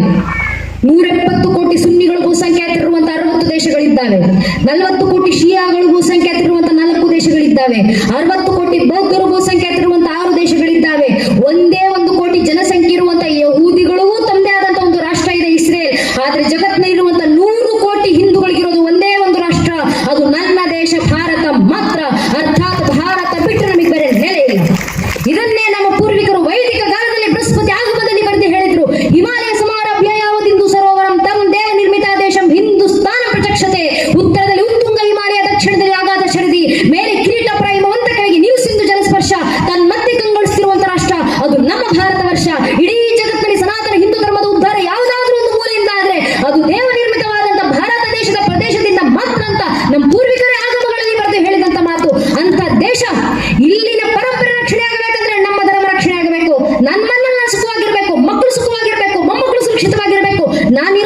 ಸುರಕ್ಷಿತವಾಗಿರ್ಬೇಕು, ನನ್ನ ಮನೆ ಸುರಕ್ಷಿತವಾಗಿರ್ಬೇಕು, ನಾನಿರೋ ಗಲ್ಲಿ ಸುರಕ್ಷಿತವಾಗಿರ್ಬೇಕು, ನನ್ನ ಗಲ್ಲಿ ಸುರಕ್ಷಿತವಾಗಿರ್ಬೇಕಾದ್ರೆ ನನ್ನ ತಾಲೂಕು ಸುರಕ್ಷಿತವಾಗಿರ್ಬೇಕು, ನನ್ನ ತಾಲೂಕು ಸುರಕ್ಷಿತವಾಗಿರ್ಬೇಕಾದ್ರೆ ನನ್ನ ಜಿಲ್ಲೆ ಸುರಕ್ಷಿತವಾಗಿರ್ಬೇಕು, ನನ್ನ ಜಿಲ್ಲೆ ಸುರಕ್ಷಿತವಾಗಿರ್ಬೇಕಾದ್ರೆ ನನ್ನ ರಾಜ್ಯ ಸುರಕ್ಷಿತವಾಗಿರ್ಬೇಕು, ನನ್ನ ರಾಜ್ಯ ಸುರಕ್ಷಿತವಾಗಿರ್ಬೇಕಾದ್ರೆ ನನ್ನ ದೇಶ ಸುರಕ್ಷಿತವಾಗಿರ್ಬೇಕು, ನನ್ನ ಭಾರತ ದೇಶ ಸುರಕ್ಷಿತವಾಗಿರ್ಬೇಕಾ, ಭಾರತ ದೇಶದ ಮೂಲ ಅಸ್ಮಿತೆ ಮತ್ತು ಅಸ್ತಿತ್ವವಾಗಿರುವಂತ ಸನಾತನ ಹಿಂದೂ ಧರ್ಮದ ಸಂರಕ್ಷಣೆ ಆದಾಗ ಮಾತ್ರ ಇವೆಲ್ಲವೂ ರಕ್ಷಣೆ ಆಗ್ಲಿಕ್ಕೆ ಸಾಧ್ಯ. ಇದನ್ನೇ ಶಾಸ್ತ್ರಕಾರ ಹೇಳಿತು, ಅಖಂಡ ಮಂಡಲಾಕಾರ. ಅಖಂಡ ಮಂಡಲದಲ್ಲಿ ನಾನು ನೀವು ಒಂದೊಂದು ಬಿಂದುಗಳಷ್ಟೇ. ನಮ್ಮ ಸಂರಕ್ಷಣೆ ಆಗಬೇಕಾ, ದೇಶ ಧರ್ಮ ಎಂಬ ಅಖಂಡ ಮಂಡಲದ ಸಂರಕ್ಷಣೆ ಆಗಬೇಕು. ಆ ಅಖಂಡ ಮಂಡಲದ ಸಂರಕ್ಷಣೆಗೆ ನಾವೆಲ್ಲ ಸಂಘಟಿತರಾಗಿ ಬಂದು ನಮ್ಮ ಕೈಲಾಗುವಂತ ಕೊಡುಗೆಯನ್ನು ಅದಕ್ಕೆ ಜೀವಂತ ಸ್ವರೂಪವಾಗಿ ಸಲ್ಲಿಸೋದು ಅಷ್ಟೇ ನಮ್ಮ ಕರ್ತವ್ಯ. ಆದ್ರೆ ನಮ್ಮಲ್ಲೊಂದು ಬುದ್ಧಿಜೀವಿಗಳಿದ್ದಾರೆ, ಒಂದಿಷ್ಟು ಜನ ಬುದ್ಧಿಯೇ ಜೀವನ ಅಂತ ಕೊಂಡುವಂತ ಜನರು ಪ್ರಶ್ನೆ ಮಾಡುತ್ತಾರೆ, ನೀವು ದೇಶ ರಕ್ಷಣೆ ಆಗಬೇಕಂತ ಹೇಳ್ತೀರಾ, ಧರ್ಮನ ಯಾಕೆ ಮಧ್ಯಕ್ಕೆ ತರ್ತೀರಾ? ನಮ್ಮ ಪಾಡಿಗೆ ನಾವೆಲ್ಲ ಆರಾಮಾಗಿ ಸೌಹಾರ್ದತೆಯಿಂದ ಬದುಕಬಹುದಲ್ಲ, ಧರ್ಮ ಯಾಕೆ ಬೇಕು ಮಧ್ಯದಲ್ಲಿ? ಆಚರಣೆ, ಹಬ್ಬ ಹರಿದಿನಗಳು ಇವೆಲ್ಲ ಏನಕ್ಕೆ? ಪೌರಾಣಿಕ ಕಾಲ್ಪನಿಕ ಅಲ್ವಾ ಇವೆಲ್ಲ? ಪ್ರಶ್ನೆ ಮಾಡೋರು ಇದ್ದಾರೆ. ಉತ್ಸವಗಳಿವೆಲ್ಲ ನನಗೋಸ್ಕರವೂ ಅಲ್ಲ, ನಿಮಗೋಸ್ಕರವೂ ಅಲ್ಲ, ನಿಮ್ಮ ಜೊತೆಗೆ ಕರ್ಕೊಂಡು ಬಂದು ಕೂರಿಸಿದ್ದೀರಲ್ಲ 6-7 ವರ್ಷದ ಪುಟ್ಟ ಪುಟ್ಟ ಮಕ್ಕಳು, ಆ ಮಕ್ಕಳಿಗೋಸ್ಕರ ಮಾಡ್ತಿರುವಂತ ಕಾರ್ಯಕ್ರಮ ಇದು, ಆ ತಲೆಮಾರಿಗೋಸ್ಕರ ಮಾಡ್ತಿರುವಂತ ಧರ್ಮದ ಕೆಲಸ ಇದು, ಆ ಪೀಳಿಗೆಗೋಸ್ಕರ ಮಾಡ್ತಿರುವಂತ ಧರ್ಮದ ಕಾರ್ಯ ಇದು. ಆ ಪೀಳಿಗೆ ಧರ್ಮ ಜಾಗೃತಿ ಆಗಬೇಕು, ಆ ಪೀಳಿಗೆಗೆ ಧರ್ಮ ಜಾಗೃತಿ ಹಸ್ತಾಂತರಿಸಿ ಹೋಗಬೇಕು. ಯಾಕಂದ್ರೆ ವೈಚಾರಿಕ ದಾಳಿ ಆದ್ರೆ ಆಗೋದು ಆ ಪೀಳಿಗೆ ಮಕ್ಕಳ ಮೇಲೆ. ನಮ್ಮ ಮಕ್ಕಳನ್ನ ಜಾಗೃತಿಗೊಳಿಸೋಣ. ಶಾಸ್ತ್ರಕಾರ ಮತ್ತು ವರಂ ಏಕಂ ಗುಣಿ ಪುತ್ರ ನಚಮುರ್ಗ ಶತ ಇರಪಿ. ಧರ್ಮ ರಕ್ಷಣೆ ಆಗಬೇಕಂದ್ರೆ ಮನ್ನಲ್ಲಿ 20 ಜನ ಮಕ್ಕಳು ಬೇಕಾಗಿಲ್ಲ. ಒಂದೊಂದು ಹಿಂದೂ ಮಗುವನ್ನಲ್ಲಿದೆಯಲ್ಲ, ಒಂದೊಂದು ಹಿಂದೂ ಮಗುವಿಗೆ ಧರ್ಮ ಸಂಸ್ಕಾರ ಕೊಟ್ಟು ನೈಜ ಹಿಂದುವತೆ ಬೆಳೆಸಿ ಸಾಕಿ ಒಂದು ಮಗುವಿಂದ ಇಡೀ ಧರ್ಮ ರಕ್ಷಣೆ ಆಗುತ್ತೆ. ನಮ್ಮ ಮಕ್ಕಳೇ ಜಾಗೃತರಾಗಬೇಕು, ನಾವೇ ಯಾಕೆ ಸಂಘಟಿತರಾಗಬೇಕು? ನಾನು ಹೇಳ್ತಿರುವಂತ ಮಾತಲ್ಲ, ಸ್ವತಂತ್ರ ವೀರ ವಿನಾಯಕ ದಾಮೋದರ ವೀರ ಸಾವರ್ಕರ್ ಅವರು ಹೇಳಿದಂತ ಮಾತು. ವೀರ ಸಾವರ್ಕರ್ ಅವರು ಹೇಳ್ತಾರೆ, I do not fair A Muslim, neither do I fear a Christian, but I fear those Hindus who are against Hindutva. ಅರ್ಥಾತ್ ವೀರ ಸಾವರ್ಕರ್ ಅವರು ಹೇಳ್ತಾರೆ, ನನಗೆ ಮುಸಲ್ಮಾನರಂದ್ರೆ ಭಯ ಇಲ್ಲ, ನನಗೆ ಕ್ರಿಶ್ಚಿಯನ್ ಅಂದ್ರೆ ಭಯ ಇಲ್ಲ, ಆದ್ರೆ ಹಿಂದೂ ಧರ್ಮದಲ್ಲಿ ಹುಟ್ಟಿ ಹಿಂದೂ ಧರ್ಮವನ್ನು ವಿರೋಧಿಸ್ತಾರಲ್ಲ ಅಂತ ಸೊಕ್ಕಾಳ್ ಹಿಂದೂಗಳು ನೋಡಿದ್ರೆ ಭಯ ಆಗೋದು ಅಂತ ವೀರ ಸಾವರ್ಕರ್ ಅವರು ಯಾವುದೋ ಕಾಲದಲ್ಲಿ ಕೊಟ್ಟ ತತ್ವ. ಅರ್ಥಾತ್ ನಮ್ಮ ಧರ್ಮಕ್ಕೆ ಸಮಸ್ಯೆ ಬಂದ್ರೆ ನಮ್ಮ ಧರ್ಮದಲ್ಲೇ ಹುಟ್ಟಿ ನಮ್ಮ ಧರ್ಮವನ್ನೇ ವಿರೋಧಿಸಿದ ಹೊರತಾಗಿ ಇನ್ಯಾರಿಂದಲೂ ಸನಾತನ ಹಿಂದೂ ಧರ್ಮಕ್ಕೆ ಸಮಸ್ಯೆ ಇಲ್ಲ. ಸ್ವಾಮಿ ಸಾವಿರಾರು ವರ್ಷ ನೂರಾರು ಜನಾಂಗಗಳ ಪ್ರಯತ್ನ ಪಟ್ಟು ಸನಾತನ ಹಿಂದೂ ಧರ್ಮ ಅಳಿಸಿ ಹೋಗೋದು ಬಿಡಿ, ಸನಾತನ ಹಿಂದೂ ಧರ್ಮವನ್ನ ಅಲುಗಾಡಿಸ್ಲಿಕ್ಕೂ ಯಾರಿಂದಲೂ ಸಾಧ್ಯ ಆಗ್ಲಿಲ್ಲ. ಕಾರಣ ಇದು ಸತ್ಯ ಸನಾತನ ಧರ್ಮ, ಇದು ನಿತ್ಯ ನಿರಂತರ ಗಂಗೆಯಂತೆ ಪ್ರವಹಿಸುತ್ತೆ. ಆ ಸೃಷ್ಟಿ ಆದಲ್ಲಿ ತಾಯಿ ಶಾರದೆ ಪ್ರಥಮ ವೇಡ ಝಂಕಾರ ಓಂಕಾರವಾಗಿ ಹೊರಬಂದು ಶಿವನ ಡಮರುಗಳಿಂದ ವ್ಯಾಖ್ಯಾನದ ಸ್ವರೂಪವನ್ನು ಪಡೆದು ವೇದಗಳಾಗಿ ಮಾರ್ಕೊಂಡು ನಮ್ಮ ರಕ್ತದ ಧಮನಿಗಳಲ್ಲಿ ಸಂಸ್ಕಾರದಿಂದ ಸಂಚರಿಸಿ ನಮಗೆ ಗೊತ್ತೋ ಗೊತ್ತಿಲ್ಲದೆಯೋ ತಲೆಮಾರದ ತಲೆಮಾರಿಗೆ, ಪೀಳಿಗೆಯಿಂದ ಪೀಳಿಗೆಗೆ, ಜನಾಂಗದಿಂದ ಜನಾಂಗಕ್ಕೆ ಸಂಸ್ಕೃತಿ ರೂಪದಲ್ಲಿ ಹರಿದು ಬರುತ್ತಾ ಸಾಧು ಸಂತ ಋಷಿ ಮುನಿಗಳ ಆಚಾರ್ಯ ಜಗದ್ಗುರುಗಳ ಮಡಿಲಲ್ಲಿ ಸಂರಕ್ಷಣೆಗೊಂಡು ಕ್ಷತ್ರಿಯೇತರ ಕ್ಷಾತ್ರ ದೇಶದ ಖಡ್ಗಗಳಿಂದ ಗಡಿ ಭಾಗದಲ್ಲಿ ಸಂರಕ್ಷಿಸಲ್ಪಟ್ಟು ತನ್ನ ಮೇಲೆ ದಾಳಿ ಮಾಡುತ್ತಿದ್ದ ದಾಳಿಕೋರ ಜನಾಂಗಗಳನ್ನು ತಾನೇ ಜೀರ್ಣಿಸಿಕೊಂಡು ಆ ಜಠರಾಗ್ನಿಯನ್ನು ಜ್ಞಾನಾಗ್ನಿ ಸ್ವರೂಪದಲ್ಲಿ ಹೊರಹೊಮ್ಮಿ ಇಡೀ ಜಗತ್ತನ್ನು ಬೆಳಗುತ್ತಿರುವಂತಹ ಅಗ್ನಿಯಷ್ಟು ಪವಿತ್ರವಾಗಿ ಗಾಳಿಯಂತೆಲ್ಲೆಡೆ ಸ್ಥಿತವಾಗಿ ಹಿಂದೂ ಮಹಾಸಾಗರದಂತೆ ಭೋರಗರಿತ ಜಗತ್ತನ್ನು ತನ್ನ ಜ್ಞಾನ ಭಾಸ್ಕರದಲ್ಲಿ ತುಷಕಿರಣಗಳಿಂದ ಮನುಕುಲವನ್ನು ಪ್ರಜ್ವಲಿಸ್ತಾ ನಿಂತಿರುವಂತಹ ಏಕೈಕ ಜೀವಂತ ಪ್ರಾಚೀನ ಧರ್ಮ ಅಂತ ಜಗತ್ತಿನಲ್ಲಿ ಯಾವ್ದಾದ್ರು ಇದ್ರೆ ಅದು ನಮ್ಮ ಸನಾತನ ಹಿಂದೂ ಧರ್ಮ ಮಾತ್ರ. ನಮಗಿರುವಂತ ಇತಿಹಾಸ ಇದು, ನಮ್ಮ ಚರಿತ್ರೆ ಇದು, ನಮ್ಮ ಪರಿಚಯ ಇದು ನಮ್ಮ ತನದ ಪರಿಚಯ. ಈ ತನವನ್ನು ಉಳಿಸ್ಕೊಳ್ಬೇಕು, ನಮ್ಮ ಸ್ವಂತಿಗೆಯನ್ನು ಉಳಿಸಿ ಮುಂದಿನ ಪೀಳಿಗೆಗೆ ತಲುಪಿಸಬೇಕು. ಅದಕ್ಕೆ ನಮಗೆ ಕೈಯಲ್ಲಾಗುವಂತ ಕೆಲಸ. ಆ ಮನೆ ಮಕ್ಕಳನ್ನು ಜಾಗೃತಗೊಳಿಸೋಣ. ಪರಶುರಾಮರು ಕೊಟ್ಟಂತ ಆದರ್ಶ, ಅಗ್ರಸ್ಥೋ ಚತುರೋ ವೇದ ಪೃಷ್ಠತಂ ಶರಂ ಧನುಹು ಇದಂ ಬ್ರಹ್ಮವಿದಂ ಕ್ಷಾತ್ರಂ ಶಪಾದಪಿ ಶರಾದಪಿ. ಮಸ್ತಕದಲ್ಲಿ ಚತುರ್ವೇದಗಳ ಜ್ಞಾನಗಳು ತುಂಬಿದ್ದಾವೆ, ಬೆನ್ನಿನಲ್ಲಿ ಬಾಣಗಳ ಬತ್ತಳಿಕೆಗಳು ತುಂಬಿದ್ದಾವೆ. ವೈಚಾರಿಕವಾಗಿ ಯುದ್ಧ ಮಾಡ್ಲಿಕ್ಕೆ ಬರ್ತೀರಾ ಬನ್ನಿ, ಬ್ರಹ್ಮ ತೇಜಸ್ಸಿಂದ ಎದುರಿಸ್ತೀವಿ. ನೇರ ನಿಂತು ಯುದ್ಧ ಮಾಡ್ಲಿಕ್ಕೆ ಬರ್ತೀರಾ ಬನ್ನಿ, ಕ್ಷಾತ್ರ ತೇಜಸ್ಸಿನಿಂದ ಎದುರಿಸ್ತೀವಿ. ಶಾಪಾದಪಿ ಶರಾದಪಿ. ಯಾವ ರೀತಿ ಒಂದು ರಾಷ್ಟ್ರ ಪರಂಪರೆ ಉಳಿವಿಗೆ ನಾವು ಸಿದ್ಧ. ಪರಶುರಾಮರು ಕೊಟ್ಟ ಆದರ್ಶ ಇವತ್ತು ಜೀವಂತ ಸಾಕ್ಷಿ ಆಗುವಂತ ಅವಶ್ಯಕತೆ ಇದೆ. ಕ್ಷಾತ್ರ ತೇಜಸ್ಸಿನೊಂದಿಗೆ ರಾಷ್ಟ್ರದ ರಕ್ಷಣೆ ಗಡಿ ಭಾಗದಲ್ಲಿ ನಮ್ಮ ಭಾರತದ ಸೈನಿಕರು ಮಾಡಿಕೊಳ್ಳುತ್ತಿದ್ದಾರೆ. ಗಡಿ ಒಳಗಿರುವಂತ ನಾವುಗಳು ಬ್ರಹ್ಮ ತೇಜಸ್ಸಿನಿಂದ ವೈಚಾರಿಕವಾಗಿ ಪರಂಪರೆ ರಕ್ಷಣೆ ಮಾಡಿಕೊಂಡ್ರೆ ಸಾಕು. ನಮ್ಮ ಮೇಲಾಗುವ ದಾಳಿ ವೈಚಾರಿಕ ದಾಳಿ, ನಮ್ಮ ಮೇಲಾಗುತ್ತೋ ಇಲ್ಲೋ ಗೊತ್ತಿಲ್ಲ, ನಮ್ಮ ಮನೆ ಮಕ್ಕಳ ಮೇಲೆ ಯಾವ ಮಟ್ಟದ ವೈಚಾರಿಕ ದಾಳಿ ಆಗುತ್ತೆ ಅಂದ್ರೆ ನಮ್ಮ ಬೆಂಗಳೂರಿನಂತ ನಗರಗಳಲ್ಲಿ ನಮ್ಮ ತಂದೆ ನನಗೆ ಹೇಳಿದಂತ ಖುದ್ದು ಅವರ ಅನುಭವದ ಮಾತು. ಬೆಂಗಳೂರಿನಲ್ಲಿ ನಮ್ಮ ತಂದೆ ಆಟೋ ಚಾಲಕರು, ರಿಕ್ಷಾ ಡ್ರೈವರ್. ನಮ್ಮಪ್ಪ ಇವತ್ತಿಗೂ ಬೆಂಗಳೂರಿನಲ್ಲಿ ವೃತ್ತಿಯಿಂದ ಆಟೋ ಓಡಿಸ್ತಾರೆ. ನಮ್ಮಪ್ಪ ನನಗೆ ಹೇಳಿದಂತ ಅವರ ಅನುಭವದ ಮಾತು, ಬೆಂಗಳೂರಿನಲ್ಲಿ ಕಾಲೇಜ್ ಹೋಗುವಂತ ಮಕ್ಕಳು ಹಣೆ ಹಣೆಗೆ ಕುಂಕುಮ ಹಚ್ಕೊಂಡು ಆಟೋ ಹತ್ತುತ್ತಾರೆ. ಆಟೋ ಹಿಡಿದು ಕಾಲೇಜ್ ಒಳಗೆ ಹೋಗೋಕ್ಕೂ ಮುಂಚೆ ಹಣೆಯಲ್ಲಿರುವಂತ ಕುಂಕುಮ ಅಳಿಸ್ಕೊಂಡು ಆನಂತರ ಕಾಲೇಜ್ ಕ್ಯಾಂಪಸ್ ಒಳಗೆ ಕಾಲಿಡ್ತಾರೆ. ಯಾಕೆ? ನಮ್ಮದೇ ಮನೆ ಹಿಂದೂ ಮಕ್ಕಳಲ್ವಾ? ನಮ್ಮ ಮನೆ ಹಿಂದೂ ಮಕ್ಕಳಿಗೆ ಹಣೆ ಮೇಲೆ ಧಾರ್ಮಿಕ ಸಂಕೇತ ಧರಿಸಿ ಓಡಾಡ್ಲಿಕ್ಕೆ ಇವತ್ತು ಕೀಳಿರಿಮೆ. ನಮ್ಮ ಮನೆ ಮಕ್ಕಳಿಗೆ ನಾನೊಬ್ಬ ಹಿಂದೂ ಅಂತ ಜಗತ್ತಿನ ಮುಂದೆ ಸಾರಿ ಸಾರಿ ಹೇಳ್ಕೊಳಕ್ಕೆ ಇನ್ಫೀರಿಯಾರಿಟಿ ಕಾಂಪ್ಲೆಕ್ಸ್. ಯಾಕಂದ್ರೆ ಆ ಮಕ್ಕಳ ಮೇಲೆ ವೈಚಾರಿಕ ದಾಳಿ ಆಗ್ತಿದೆ. ನಮ್ಮ ಮಕ್ಕಳಿಗೆ ಪ್ರಶ್ನೆ ಮಾಡ್ತಾರೆ, ನೀವು ಗಣೇಶನ ಪೂಜೆ ಮಾಡ್ತೀರಾ? ನಿಮ್ಮ ಗಣೇಶನಿಗೆ ಏನಕ್ಕೆ ಆನೆ ಮುಖ? ನೀವು ಹನುಮಂತನನ್ನ ಪೂಜಿಸ್ತೀರಾ? ಹನುಮಂತನಿಗೆ ಏನಕ್ಕೆ ಕಪಿ ಮುಖ? ಹನುಮಂತ ರಾಮ ಭಕ್ತ ಅಂತ ಕರೀತೀರಾ? ಶ್ರೀರಾಮಚಂದ್ರರು ಇಲ್ಲಿ ಹುಟ್ಟಿದ್ರು ಅನ್ನೋದಕ್ಕೆ ನಿಮ್ಮ ಹತ್ರ ಏನು ಸಾಕ್ಷಿ ಇದೆ? ಪ್ರಶ್ನೆ ಮಾಡ್ತಾರೆ. ದುರಾದೃಷ್ಟವಶಾತ್ ಪ್ರಶ್ನೆ ಮಾಡುವುದು ಸಾಮಾನ್ಯರಲ್ಲ. ಕೋರ್ಟ್ ನಲ್ಲಿ ಕಪಿಲ್ ಸಿಬ್ಬಲ್ ಎಂಬ ವಕೀಲರು ಮಾಡುವಂತ ಪ್ರಶ್ನೆ, ಶ್ರೀರಾಮಚಂದ್ರ ಇಲ್ಲೇ ಹುಟ್ಟಿದ್ರು ಅನ್ನೋದಕ್ಕೆ ರಾಮ ಜನ್ಮಭೂಮಿ ಪರ್ವ ಕೊಡ್ಲಿಕ್ಕೆ ನಿಮ್ಮ ಹತ್ರ ಏನು ಸಾಕ್ಷಿ ಇದೆ? ಏನ್ ಪುರಾವೆ ಇದೆ? ಓಪನ್ ಪಬ್ಲಿಕ್ ಡೊಮೈನ್ ನಲ್ಲಿ ರಾಮ ಜನ್ಮಭೂಮಿಯ ಕೋರ್ಟ್ ಹಿಯರಿಂಗ್ ಸಿಗ್ತಾವೆ ನಮಗೆ. Open public domain.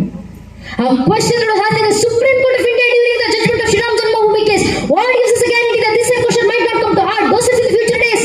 ಸ್ವಾಮಿ ಕೋರ್ಟ್ ಅಲ್ಲಿ ಮಾಡಿದ ಇದೇ ಪ್ರಶ್ನೆ ಮುಂದೆ ದಿನ ನಮ್ಮನೆ ಬ್ಯಾಂಗ್ಳೂರ್ಗೆ ಬರೋದಿಲ್ಲ ಅಂತ ನಮ್ಮತ್ರ ಏನು ಗ್ಯಾರಂಟಿ? ನಮ್ಮನೆ ಮಕ್ಕಳ ಮುಂದೆ ನಿಂತು ಏನಾದ್ರೂ ಪ್ರಶ್ನೆ ಮಾಡಿದ್ರೆ ಮನೆಯ ಮಕ್ಕಳಲ್ಲಿ ಯಾವ ಮಟ್ಟದ ವೈಚಾರಿಕ ಜಾಗೃತಿ ತುಂಬಿರಬೇಕಂದ್ರೆ ಒಂದೊಂದು ಹಿಂದೂ ಮನೆ ಮಗು ಎದೆ ಪುಸ್ಕುಡೆ ತಟ್ಕೊಂಡು ಉತ್ತರ ಕೊಡಬೇಕು. ಪ್ರಭು ಶ್ರೀರಾಮಚಂದ್ರ ಅಸ್ತಿತ್ವಕ್ಕೆ ಮಾತ್ರ ಅಲ್ಲಪ್ಪ, ಬೇಕಾದ್ರೆ ಇಡೀ ಶ್ರೀರಾಮಚಂದ್ರರ ವಂಶವೃಕ್ಷದ ಅಸ್ತಿತ್ವಕ್ಕೆ ನಾನು ಸಾಕ್ಷಿಯನ್ನು ಕೊಡಬಲ್ಲೆ. ನಮ್ಮ ಮಕ್ಕಳ ಬಾಯಿಂದ ಬರಬೇಕಾದಂತ ಉತ್ತರ ಭಗವಂತನ ಶ್ರೀರಾಮಚಂದ್ರ ತಾಯಿ ಭಾರತಾಂಬೆ ಜಗನ್ಮಾತೆ ಕೃಪಾಶೀರ್ವಾದಗಳಿಂದ ಮೊದಲಿಗೆ ಬಂದದ್ದು ಶ್ರೀಹರಿ. ಶ್ರೀಹರಿಯ ಮಗ ಬ್ರಹ್ಮ, ಬ್ರಹ್ಮನ ಮಗ ಮರೀಚಿ, ಮರೀಚಿ ಮಗ ಕಶ್ಯಪ, ಕಶ್ಯಪನ ಮಗ ಸೂರ್ಯ, ಸೂರ್ಯನ ಮಗ ಮನು, ಮನುವಿನ ಮಗ ಇಕ್ಷ್ವಾಕು, ಇಕ್ಷ್ವಾಕುವಿನ ಮಗ ಕುಕ್ಷಿ, ಕುಕ್ಷಿಯ ಮಗ ವಿಕುಕ್ಷಿ, ವಿಕುಕ್ಷಿಯ ಮಗ ಬಾಣ, ಬಾಣನ ಮಗ ಅನರಾರಣ್ಯ, ಅನರಾರಣ್ಯನ ಮಗ ಭೃದು, ಭೃದುವಿನ ಮಗ ತ್ರಿಶಂಕು, ತ್ರಿಶಂಕುನ ಮಗ ದುಂಡುಮಾರ, ದುಂಡುಮಾರನ ಮಗ ಮಾಂಧಾತ, ಮಾಂಧಾತನ ಮಗ ಸುಸಂಧಿ, ಸುಸಂಧಿಯ ಮಗ ಧ್ರುವಸಂಧಿ, ಧ್ರುವಸಂಧಿಯ ಮಗ ಭರತ, ಭರತನ ಮಗ ಅಶೀತ, ಅಶೀತನ ಮಗ ಸಗರ, ಸಗರನ ಮಗ ಅಸಮಂಜಸ, ಅಸಮಂಜಸನ ಮಗ ಅಂಶುಮಂತ, ಅಂಶುಮಂತನ ಮಗ ದಿಲೀಪ, ದಿಲೀಪನ ಮಗ ಭಗೀರಥ, ಭಗೀರಥನ ಮಗ ಕುಕುತ್ಸು, ಕುಕುತ್ಸುವಿನ ಮಗ ರಘು, ರಘುವಿನ ಮಗ ಪ್ರವೃತ್ತ, ಪ್ರವೃತ್ತನ ಮಗ ಶಶಂಕು, ಶಶಂಕುವಿನ ಮಗ ಸುದರ್ಶನ, ಸುದರ್ಶನನ ಮಗ ಅಗ್ನಿವರ್ಣ, ಅಗ್ನಿವರ್ಣನ ಮಗ ಶೀಘ್ರವೇದ, ಶೀಘ್ರವೇದನ ಮಗ ಮರು, ಮರುವಿನ ಮಗ ಪ್ರಶಿಷಕ, ಪ್ರಶಿಷಕನ ಮಗ ಅಂಬರೀಷ, ಅಂಬರೀಷನ ಮಗ ನಘೂಷ, ನಘೂಷನ ಮಗ ಯಾತಿ, ಯಾತಿ ಮಗ ನಾಭಾಗ, ನಾಭಾಗನ ಮಗ ಅಜ, ಅಜನ ಮಗ ದಶರಥ, ದಶರಥನ ಮಗನೇ ರಘುವಂಶದ ರಾಘವ ಪ್ರಭು ಶ್ರೀರಾಮಚಂದ್ರರು ಅಂತ ಹೇಳುವ ಮಟ್ಟಕ್ಕೆ ಮನೆ ಮನೆಯ ಒಂದೊಂದು ಹಿಂದೂ ಮಗುವಿನಲ್ಲೂ ಇಷ್ಟು ವೈಚಾರಿಕ ಬ್ರಹ್ಮ ತೇಜಿನ ಜಾಗೃತಿ ಧರ್ಮದ ಪರವಾಗಿ ನಾವು ತುಂಬಿಸಿದ್ರೆ ಸಾಕು ನನ್ನ ನೆಚ್ಚಿನ ಬಂಧುಗಳೇ. ಧರ್ಮ ರಕ್ಷಣೆ ಆಯ್ತಂತರ್ಥ, ರಾಷ್ಟ್ರದ ಪರಂಪರೆ ಸುಭದ್ರವಾಯ್ತಂತರ್ಥ. ಇಷ್ಟೇ ನಮ್ಮ ಜವಾಬ್ದಾರಿ. ಒಂದು ಕಾರ್ಯ ಈಗಾಗಲೇ ರಾಮ ಮಂದಿರದಿಂದ ಶುರುವಾಗಿದೆ, ಅದು ಧರ್ಮ ಸಂಘಟನೆ. ಜಾತಿ ಮತ ಪಂಥ ಉಪಜಾತಿ ಎಲ್ಲವನ್ನ ಮೀರಿ ಧರ್ಮವನ್ನು ಸಂಘಟಿಸುವಂತ ಕೆಲಸ ಶ್ರೀರಾಮಚಂದ್ರ ತಮ್ಮ ರಾಮ ಜನ್ಮಭೂಮಿಯಿಂದಲೇ ಶುರು ಹಚ್ಚಿದ್ರು. ಕಾರ ಸೇವೆ ನಡೆದ ನಂತರ ರಾಮ ಜನ್ಮಭೂಮಿಯಲ್ಲಿ ರಾಮ ಮಂದಿರಕ್ಕೆ ಪ್ರಥಮ ಶಿಲಾನ್ಯಾಸ ಮಾಡಿದ್ದು ಯಾರು ಅಂದ್ರೆ ನಮ್ಮದೇ ರಾಷ್ಟ್ರೀಯ ಸ್ವಯಂ ಸೇವಕ ಸಂಘದ ಕಾರ್ಯಕರ್ತರಾದಂತ ನಾವು ಈಗ ಹೇಳುವಂತ ಪರಿಶಿಷ್ಟ ಜಾತಿ ಪರಿಶಿಷ್ಟ ಪಂಗಡ SC ST ಸಮಾಜಕ್ಕೆ ಸೇರಿದಂತ ಶ್ರೀಯುತ ಕಾಮೇಶ್ವರ್ ಚೌಪಾಲ್ಜಿ ಅವರೇ ರಾಮ ಮಂದಿರಕ್ಕೆ ಪ್ರಥಮ ಶಿಲಾನ್ಯಾಸವನ್ನ ಮಾಡಿದ್ದು. ಯಾಕೆ? ಹಿಂದೂ ಸಮಾಜ ಸಂಘಟಿತವಾಗಿದೆ ಅನ್ನೋ ಪ್ರತಿಫಲಕ್ಕೆ. ಈಗ ಇಡೀ ಸಮಾಜ ಸಂಘಟಿತವಾಗ್ತದೆ. ಸಂಘಟಿತವಾಗಿರುವಂತ ಹಿಂದೂ ಸಮಾಜದಲ್ಲಿ ಧರ್ಮ ಜ್ಞಾನದ ಮೂಲಕ ಬ್ರಹ್ಮ ತೇಜಸ್ಸಿನೊಂದಿಗೆ ನಾವು ಜಾಗೃತಿಯನ್ನು ತುಂಬಿಸಿದ್ರೆ ಸಾಕು. ಇಷ್ಟು ಜವಾಬ್ದಾರಿ ಪಾಲಿಸೋಣ. ಜವಾಬ್ದಾರಿ ನಮ್ಮ ಕೈಲಾಗುವಂತ ಕೆಲಸ. ನಿಮಗೆ ಮಾತಾಡ್ಲಿಕ್ಕಾಗುತ್ತೆ, ದಯವಿಟ್ಟು ಮಾತಾಡಿ ಸ್ವಾಮಿ. ಮನೆಗಳಲ್ಲಿ ಮಾತಾಡಿ, ಮನೆ ಮಕ್ಕಳ ಜೊತೆ ಮಾತಾಡಿ, ಕುಟುಂಬಸ್ಥರ ಜೊತೆ ಮಾತಾಡಿ, ಧರ್ಮ ಜಾಗೃತಿ ಮೂಡಿಸಿ. ನಿಮಗೆ ಹಾಡ್ಲಿಕ್ಕಾಗುತ್ತೆ, ದೇಶಭಕ್ತಿ ಗೀತೆಗಳನ್ನು ಹಾಡಿ, ಭಕ್ತಿ ಗೀತೆಗಳನ್ನು ಹಾಡಿ, ದಾಸರ ಕೀರ್ತನೆಗಳನ್ನು ಹಾಡಿ, ಭಗವದ್ಗೀತೆ ಶ್ಲೋಕ ವೇದ ಮಂತ್ರಗಳನ್ನು ಪಠಿಸಿ ಧರ್ಮ ಜಾಗೃತಿ ಮೂಡಿಸಿ. ಬರ್ಲಿಕ್ಕಾಗುತ್ತೆ, ನೈಜ ಇತಿಹಾಸ ದಾಖಲಿಸಿ ಬರೆದು ಧರ್ಮ ಜಾಗೃತಿಯನ್ನು ಮೂಡಿಸಿ. ನಿಮಗೆ ಸಮಯ ಕೊಡ್ಲಿಕ್ಕಾಗುತ್ತೆ, ಬನ್ನಿ ಧಾರ್ಮಿಕ ಸಭೆಯಲ್ಲಿ ಸೇರಿ ಇಲ್ಲಿ ಕೂತು ಧರ್ಮ ಜಾಗೃತಿಯನ್ನು ಮೂಡಿಸಿ. ಶ್ರಮ ಹಾಕ್ಲಿಕ್ಕಾಗುತ್ತಾ, ಕಾರ್ಯಕರ್ತರ ಜೊತೆ ಕೈ ಜೋಡಿಸಿ ಧರ್ಮಕ್ಕೋಸ್ಕರ ಕಾರ್ಯಕ್ಕೆ ಶ್ರಮವನ್ನು ಹಾಕಿ ಧರ್ಮ ಜಾಗೃತಿ ಮೂಡಿಸಿ. ಹಣ ಕೊಡ್ಲಿಕ್ಕಾಗುತ್ತಾ, ಊರಿನ ದೇವಸ್ಥಾನ ಮಠ ಮಂದಿರಗಳಿಗೆ ಆರ್ಥಿಕ ಸಹಾಯವನ್ನು ಮಾಡಿ ಧರ್ಮ ಜಾಗೃತಿ ಮೂಡಿಸಿ. ಯಾವುದೂ ಆಗ್ಲಿಲ್ವಾ, ಕನಿಷ್ಠ ಪಕ್ಷ ನಿಂತು ದೇಶ ಧರ್ಮದ ಪರವಾಗೊಂದು ಜೈಕಾರ ಹಾಕ್ಲಿಕ್ಕಾಗುತ್ತಾ, ದೇಶ ಧರ್ಮದ ಪರವಾಗೊಂದು ಜೈಘೋಷ ಹಾಕಿ ಧರ್ಮ ಜಾಗೃತಿ ಮೂಡಿಸಿ. ಅದು ಆಗ್ಲಿಲ್ಲ ಅಂದ್ರೂ ಪರವಾಗಿಲ್ಲ, ಯಾರಾದ್ರೂ ನಿಂತು ದೇಶ ಧರ್ಮದ ಪರವಾಗಿ ಜೈಕಾರ ಹಾಕ್ತಿದ್ರೆ ಅವರ ಪಕ್ಕದಲ್ಲಿ ಹೋಗಿ ನಿಂತ್ಕೊಂಡು ಕೈ ಎತ್ತೋಣ ಸಾಕು. ನಾವು ದೇಶ ಧರ್ಮಕ್ಕೆ ಕೊಡುವಂತ ಕೊಡುಗೆ ಇಷ್ಟೇ. ಇಷ್ಟನ್ನು ಒಬ್ಬೊಬ್ಬ ಹಿಂದೂ ಮಾಡಿದ್ರೆ ಸಾಕು. ಧರ್ಮ ರಕ್ಷಣೆ ತನ್ನಿಂದಾನೇ ಆಗುತ್ತೆ, ಜಾಗೃತಿ ತನ್ನಿಂದಾನೇ ಸಾಕಾರಗೊಳ್ಳುತ್ತೆ. ಇಷ್ಟೇ ನಮ್ಮ ಜವಾಬ್ದಾರಿ. ಆ ಜವಾಬ್ದಾರಿ ಪಾಲಿಸೋಣ. ನಮ್ಮ ಕೈಯಲ್ಲಾಗುವಂತ ಸ್ವರೂಪದಲ್ಲಿ ದೇಶ ಧರ್ಮಕ್ಕೆ ಸೇವೆಯನ್ನು ನೀಡೋಣ ಅಂತ ತಮ್ಮಲ್ಲಿ ಕೇಳ್ಕೊಳ್ತಾ, ನಂಗೆ 2 ಮಾತುಗಳನ್ನು ಆಡ್ಲಿಕ್ಕೆ ಅವಕಾಶ ಮಾಡಿಕೊಟ್ಟಿರುವಂತಹ ಸಮಿತಿಯ ಸಂಘಟನೆಯ ಹಿರಿಯರಿಗೆ, ವಿಶೇಷವಾಗಿ ಕಾರ್ಯಕ್ರಮದ ಆಯೋಜನೆಗೆ ಶ್ರಮಿಸಿರುವಂತಹ ಕಾರ್ಯಕರ್ತ ಅಣ್ಣಂದಿರಿಗೆ, ಹಿರಿಯರಿಗೆ, ಊರಿನಲ್ಲಿ ಒಂದು ಧಾರ್ಮಿಕ ಸಭೆ ಆಯೋಜನೆ ಮಾಡಬೇಕಂದ್ರೆ ವಾರಗಟ್ಲೆ ತಿಂಗಳಗಟ್ಲೆ ಮನೆ ಬಿಟ್ಟು ಊಟ ಬಿಟ್ಟು ನಿದ್ದೆಗೆಟ್ಟು ಅವ್ರಿಗೇನು ಮನೇಲಿ ಕೆಲಸ ಇಲ್ಲ ಅಂತಲ್ಲ. ಮನೆಯಲ್ಲಿ 108 ಕೆಲಸ ಇದ್ರು ಮನೆ ಕೆಲಸ ಆಮೇಲೆ ಮೊದಲು ಧರ್ಮದ ಕೆಲಸ, ದೇಶದ ಕೆಲಸ, ಊರಿನ ಜನರ ಜಾಗೃತಿ ಕೆಲಸ ಆಗ್ಬೇಕಂತ ವೈಯಕ್ತಿಕ ಕೆಲಸ ಬದಿಗಿಟ್ಟು ಬಂದು ಧರ್ಮದ ಕೆಲಸ ಮಾಡ್ತಿರ್ತಾರೆ. ಆ ಹಿರಿಯರಿಗೆ, ಕಾರ್ಯಕರ್ತ ಅಣ್ಣಂದ್ರಿಗೆ ನಾವು ಏನ್ ಗೌರವ ಸಲ್ಲಿಸ್ತೀವಿ ನನಗೆ ಗೊತ್ತಿಲ್ಲ. ಸೇರುವಂತ ಸಾವಿರಾರು ಜನ ಹಿಂದೂ ಬಾಂಧವರಲ್ಲಿ ಕೈ ಮುಗಿದು ವಿನಂತಿ, ದಯವಿಟ್ಟು ಕಾರ್ಯಕ್ರಮ ಮುಗಿಸ್ಕೊಂಡು ವಾಪಸ್ ಹೋಗೋಕೆ ಮುಂಚೆ ನಿಮ್ಮ ಸುತ್ತಮುತ್ತ ಕಾರ್ಯಕ್ರಮಕ್ಕೋಸ್ಕರ ಶ್ರಮಿಸಿರುವಂತ ಕಾರ್ಯಕರ್ತ ಅಣ್ಣಂದಿರು, ಹಿರಿಯರು ಹೆಗಲ ಮೇಲೆ ಕೇಸಶಲ್ಯ ಹಾಕೊಂಡು ಧರಿಸಿಕೊಂಡು ನಿಂತಿದ್ದಾರೆ. ದಯವಿಟ್ಟು ಆ ಕಾರ್ಯಕರ್ತ ಅಣ್ಣಂದಿರ ಹತ್ರ ಹಿಂದೂ ಬಾಂಧವರು ಹೋಗಿ ಅವರ ಹೆಗಲ್ ತಟ್ಟಿ, ನಿನ್ನ ಮನೆಯ ವೈಯಕ್ತಿಕ ಕೆಲಸ ಬದಿಗಿಟ್ಟು ಬಂದು ದೇಶ ಧರ್ಮದ ಕೆಲಸ ಮಾಡ್ತಿದ್ಯಲ್ಲಪ್ಪ, ನಿನ್ನ ನೋಡಿದ್ರೆ ಹೆಮ್ಮೆ ಅನಿಸುತ್ತೆ ಅಂತ ಆ ಕಾರ್ಯಕರ್ತ ಅಣ್ಣಂದ್ರೆ ಹೆಗಲ್ ತಟ್ಟಿ ಶಬಾಷ್ ಅಂತ ಹೇಳಿ ಹೋಗಿ ಸಾಕು. ನಾವು ಕೊಡುವಂತ ಗೌರವ ಅವ್ರಿಗಿದೆ. ತಮ್ಮನ್ನ 1000 ಸಮಸ್ಯೆ ಬಂದ್ರು ಇನ್ನೊಬ್ಬರ ಮನೆ ಮುಂದೆ ನಿಲ್ಲಿಕ್ಕೆ ಹೋಗ್ತಿರುವಂತ ಕಾರ್ಯಕರ್ತ ಅಣ್ಣಂದ್ರೆ ಅಷ್ಟು ಸ್ವಾಭಿಮಾನ ಇರುವಂತವ್ರು. ಧರ್ಮದ ಕೆಲಸ, ಧರ್ಮಸಭೆ ಅಂತ ಬಂದಾಗ ಪ್ರತಿಯೊಬ್ಬ ಹಿಂದುವಿನ ಮನೆಗಳಿಗೆ ಬಂದು ನಿಂತು ಕೇಳಿರ್ತಾರೆ, ಧರ್ಮದ ಕೆಲಸ ಮಾಡ್ತಿದೀವಿ, ಕೈಲಾಗುವಂತ ಸಹಾಯ ಮಾಡಿ. ಆಗ್ಲಿಲ್ಲ, ಬಂದು ಕಾರ್ಯಕ್ರಮದಲ್ಲಿ ಕೂರಿ ಸಾಕು, ನಿಮ್ಮನ್ನ ಸಂಸ್ಕಾರ ತುಂಬಿಸಿ ಧರ್ಮ ಜಾಗೃತಿ ಮೂಡಿಸಿ ಕೇಳ್ಕೊಂಡಿರ್ತಾರಲ್ಲ, ನಿಸ್ವಾರ್ಥವಾಗಿ ಕೆಲಸ ಮಾಡ್ತಿರುವಂತ ಕಾರ್ಯಕರ್ತ ಅಣ್ಣಂದಿರು, ಅವರಿಗೆ ಬೆಂಬಲ ನೀಡೋಣ. ಶಾಸ್ತ್ರಕಾರ ಮಾತು, ಧರ್ಮೋ ರಕ್ಷತಿ ರಕ್ಷಿತಃ.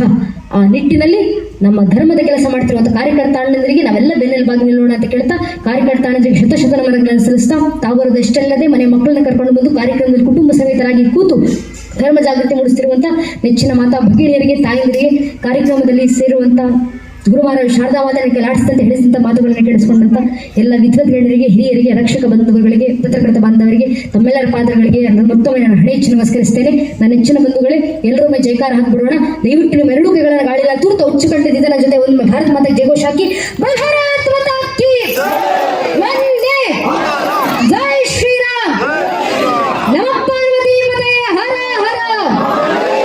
ಜೈ ಹಿಂದ್, ವಂದೇ ಮಾತರಂ, ಹರಿ ಓಂ ತತ್ಸತ್. ಶ್ರೀರಾಮಕೃಷ್ಣ ಅರ್ಪಣಮಸ್ತು. ವಾಗ್ಮಿಯವರಾಗಿದ್ದಂಥ ಹಾರಿಕಾ ಮಂಜುನಾಥರವರೇ ಹಾಗೂ ನಮ್ಮ ಯುಗಾದಿ ಉತ್ಸವ ಸಮಿತಿಯ ಎಲ್ಲ ಸದಸ್ಯರೇ ಹಾಗೂ ಪದಾಧಿಕಾರಿಗಳೇ ಹಾಗೂ ವೇದಿಕೆಯ ಮುಂಭಾಗದಲ್ಲಿ ಸೇರಿದಂತಹ ಎಲ್ಲ ಸಭಿಕರೇ ಹಾಗೂ ನನ್ನ ನೆಚ್ಚಿನ ಬಂಧು ಮಿತ್ರರೇ, ಇಂದು ಜಾಗತಿಕ ಯುಗದಲ್ಲಿ ನಾವು ನಮ್ಮ ಮೂಲ ಮೌಲ್ಯವನ್ನು ಮರೆಯುವಂತಹ ಅಪಾಯಕಾರಿಯಾಗಿದೆ. ಆ ವಿಷಯದಂತೆ ನಾವು ಇಂದು ನಮ್ಮ ಮೂಲ ಸಂಸ್ಕೃತಿಯನ್ನು ನೆನಪಿಸುವಂಥ ಚಿಕ್ಕ ಪ್ರಯತ್ನ ನಮ್ಮದಾಗಿದೆ. ಈ ಯುಗಾದಿ ಹಬ್ಬದ ದಿನ ಬೇವು ಬೆಲ್ಲ ತಿನ್ನುವ ಒಂದು ಪರಂಪರೆ ಇದೆ. ಇದು ನಮ್ಮ ಜೀವನದ ಸನ್ನಿವೇಶವನ್ನು ಸಾರುತ್ತದೆ.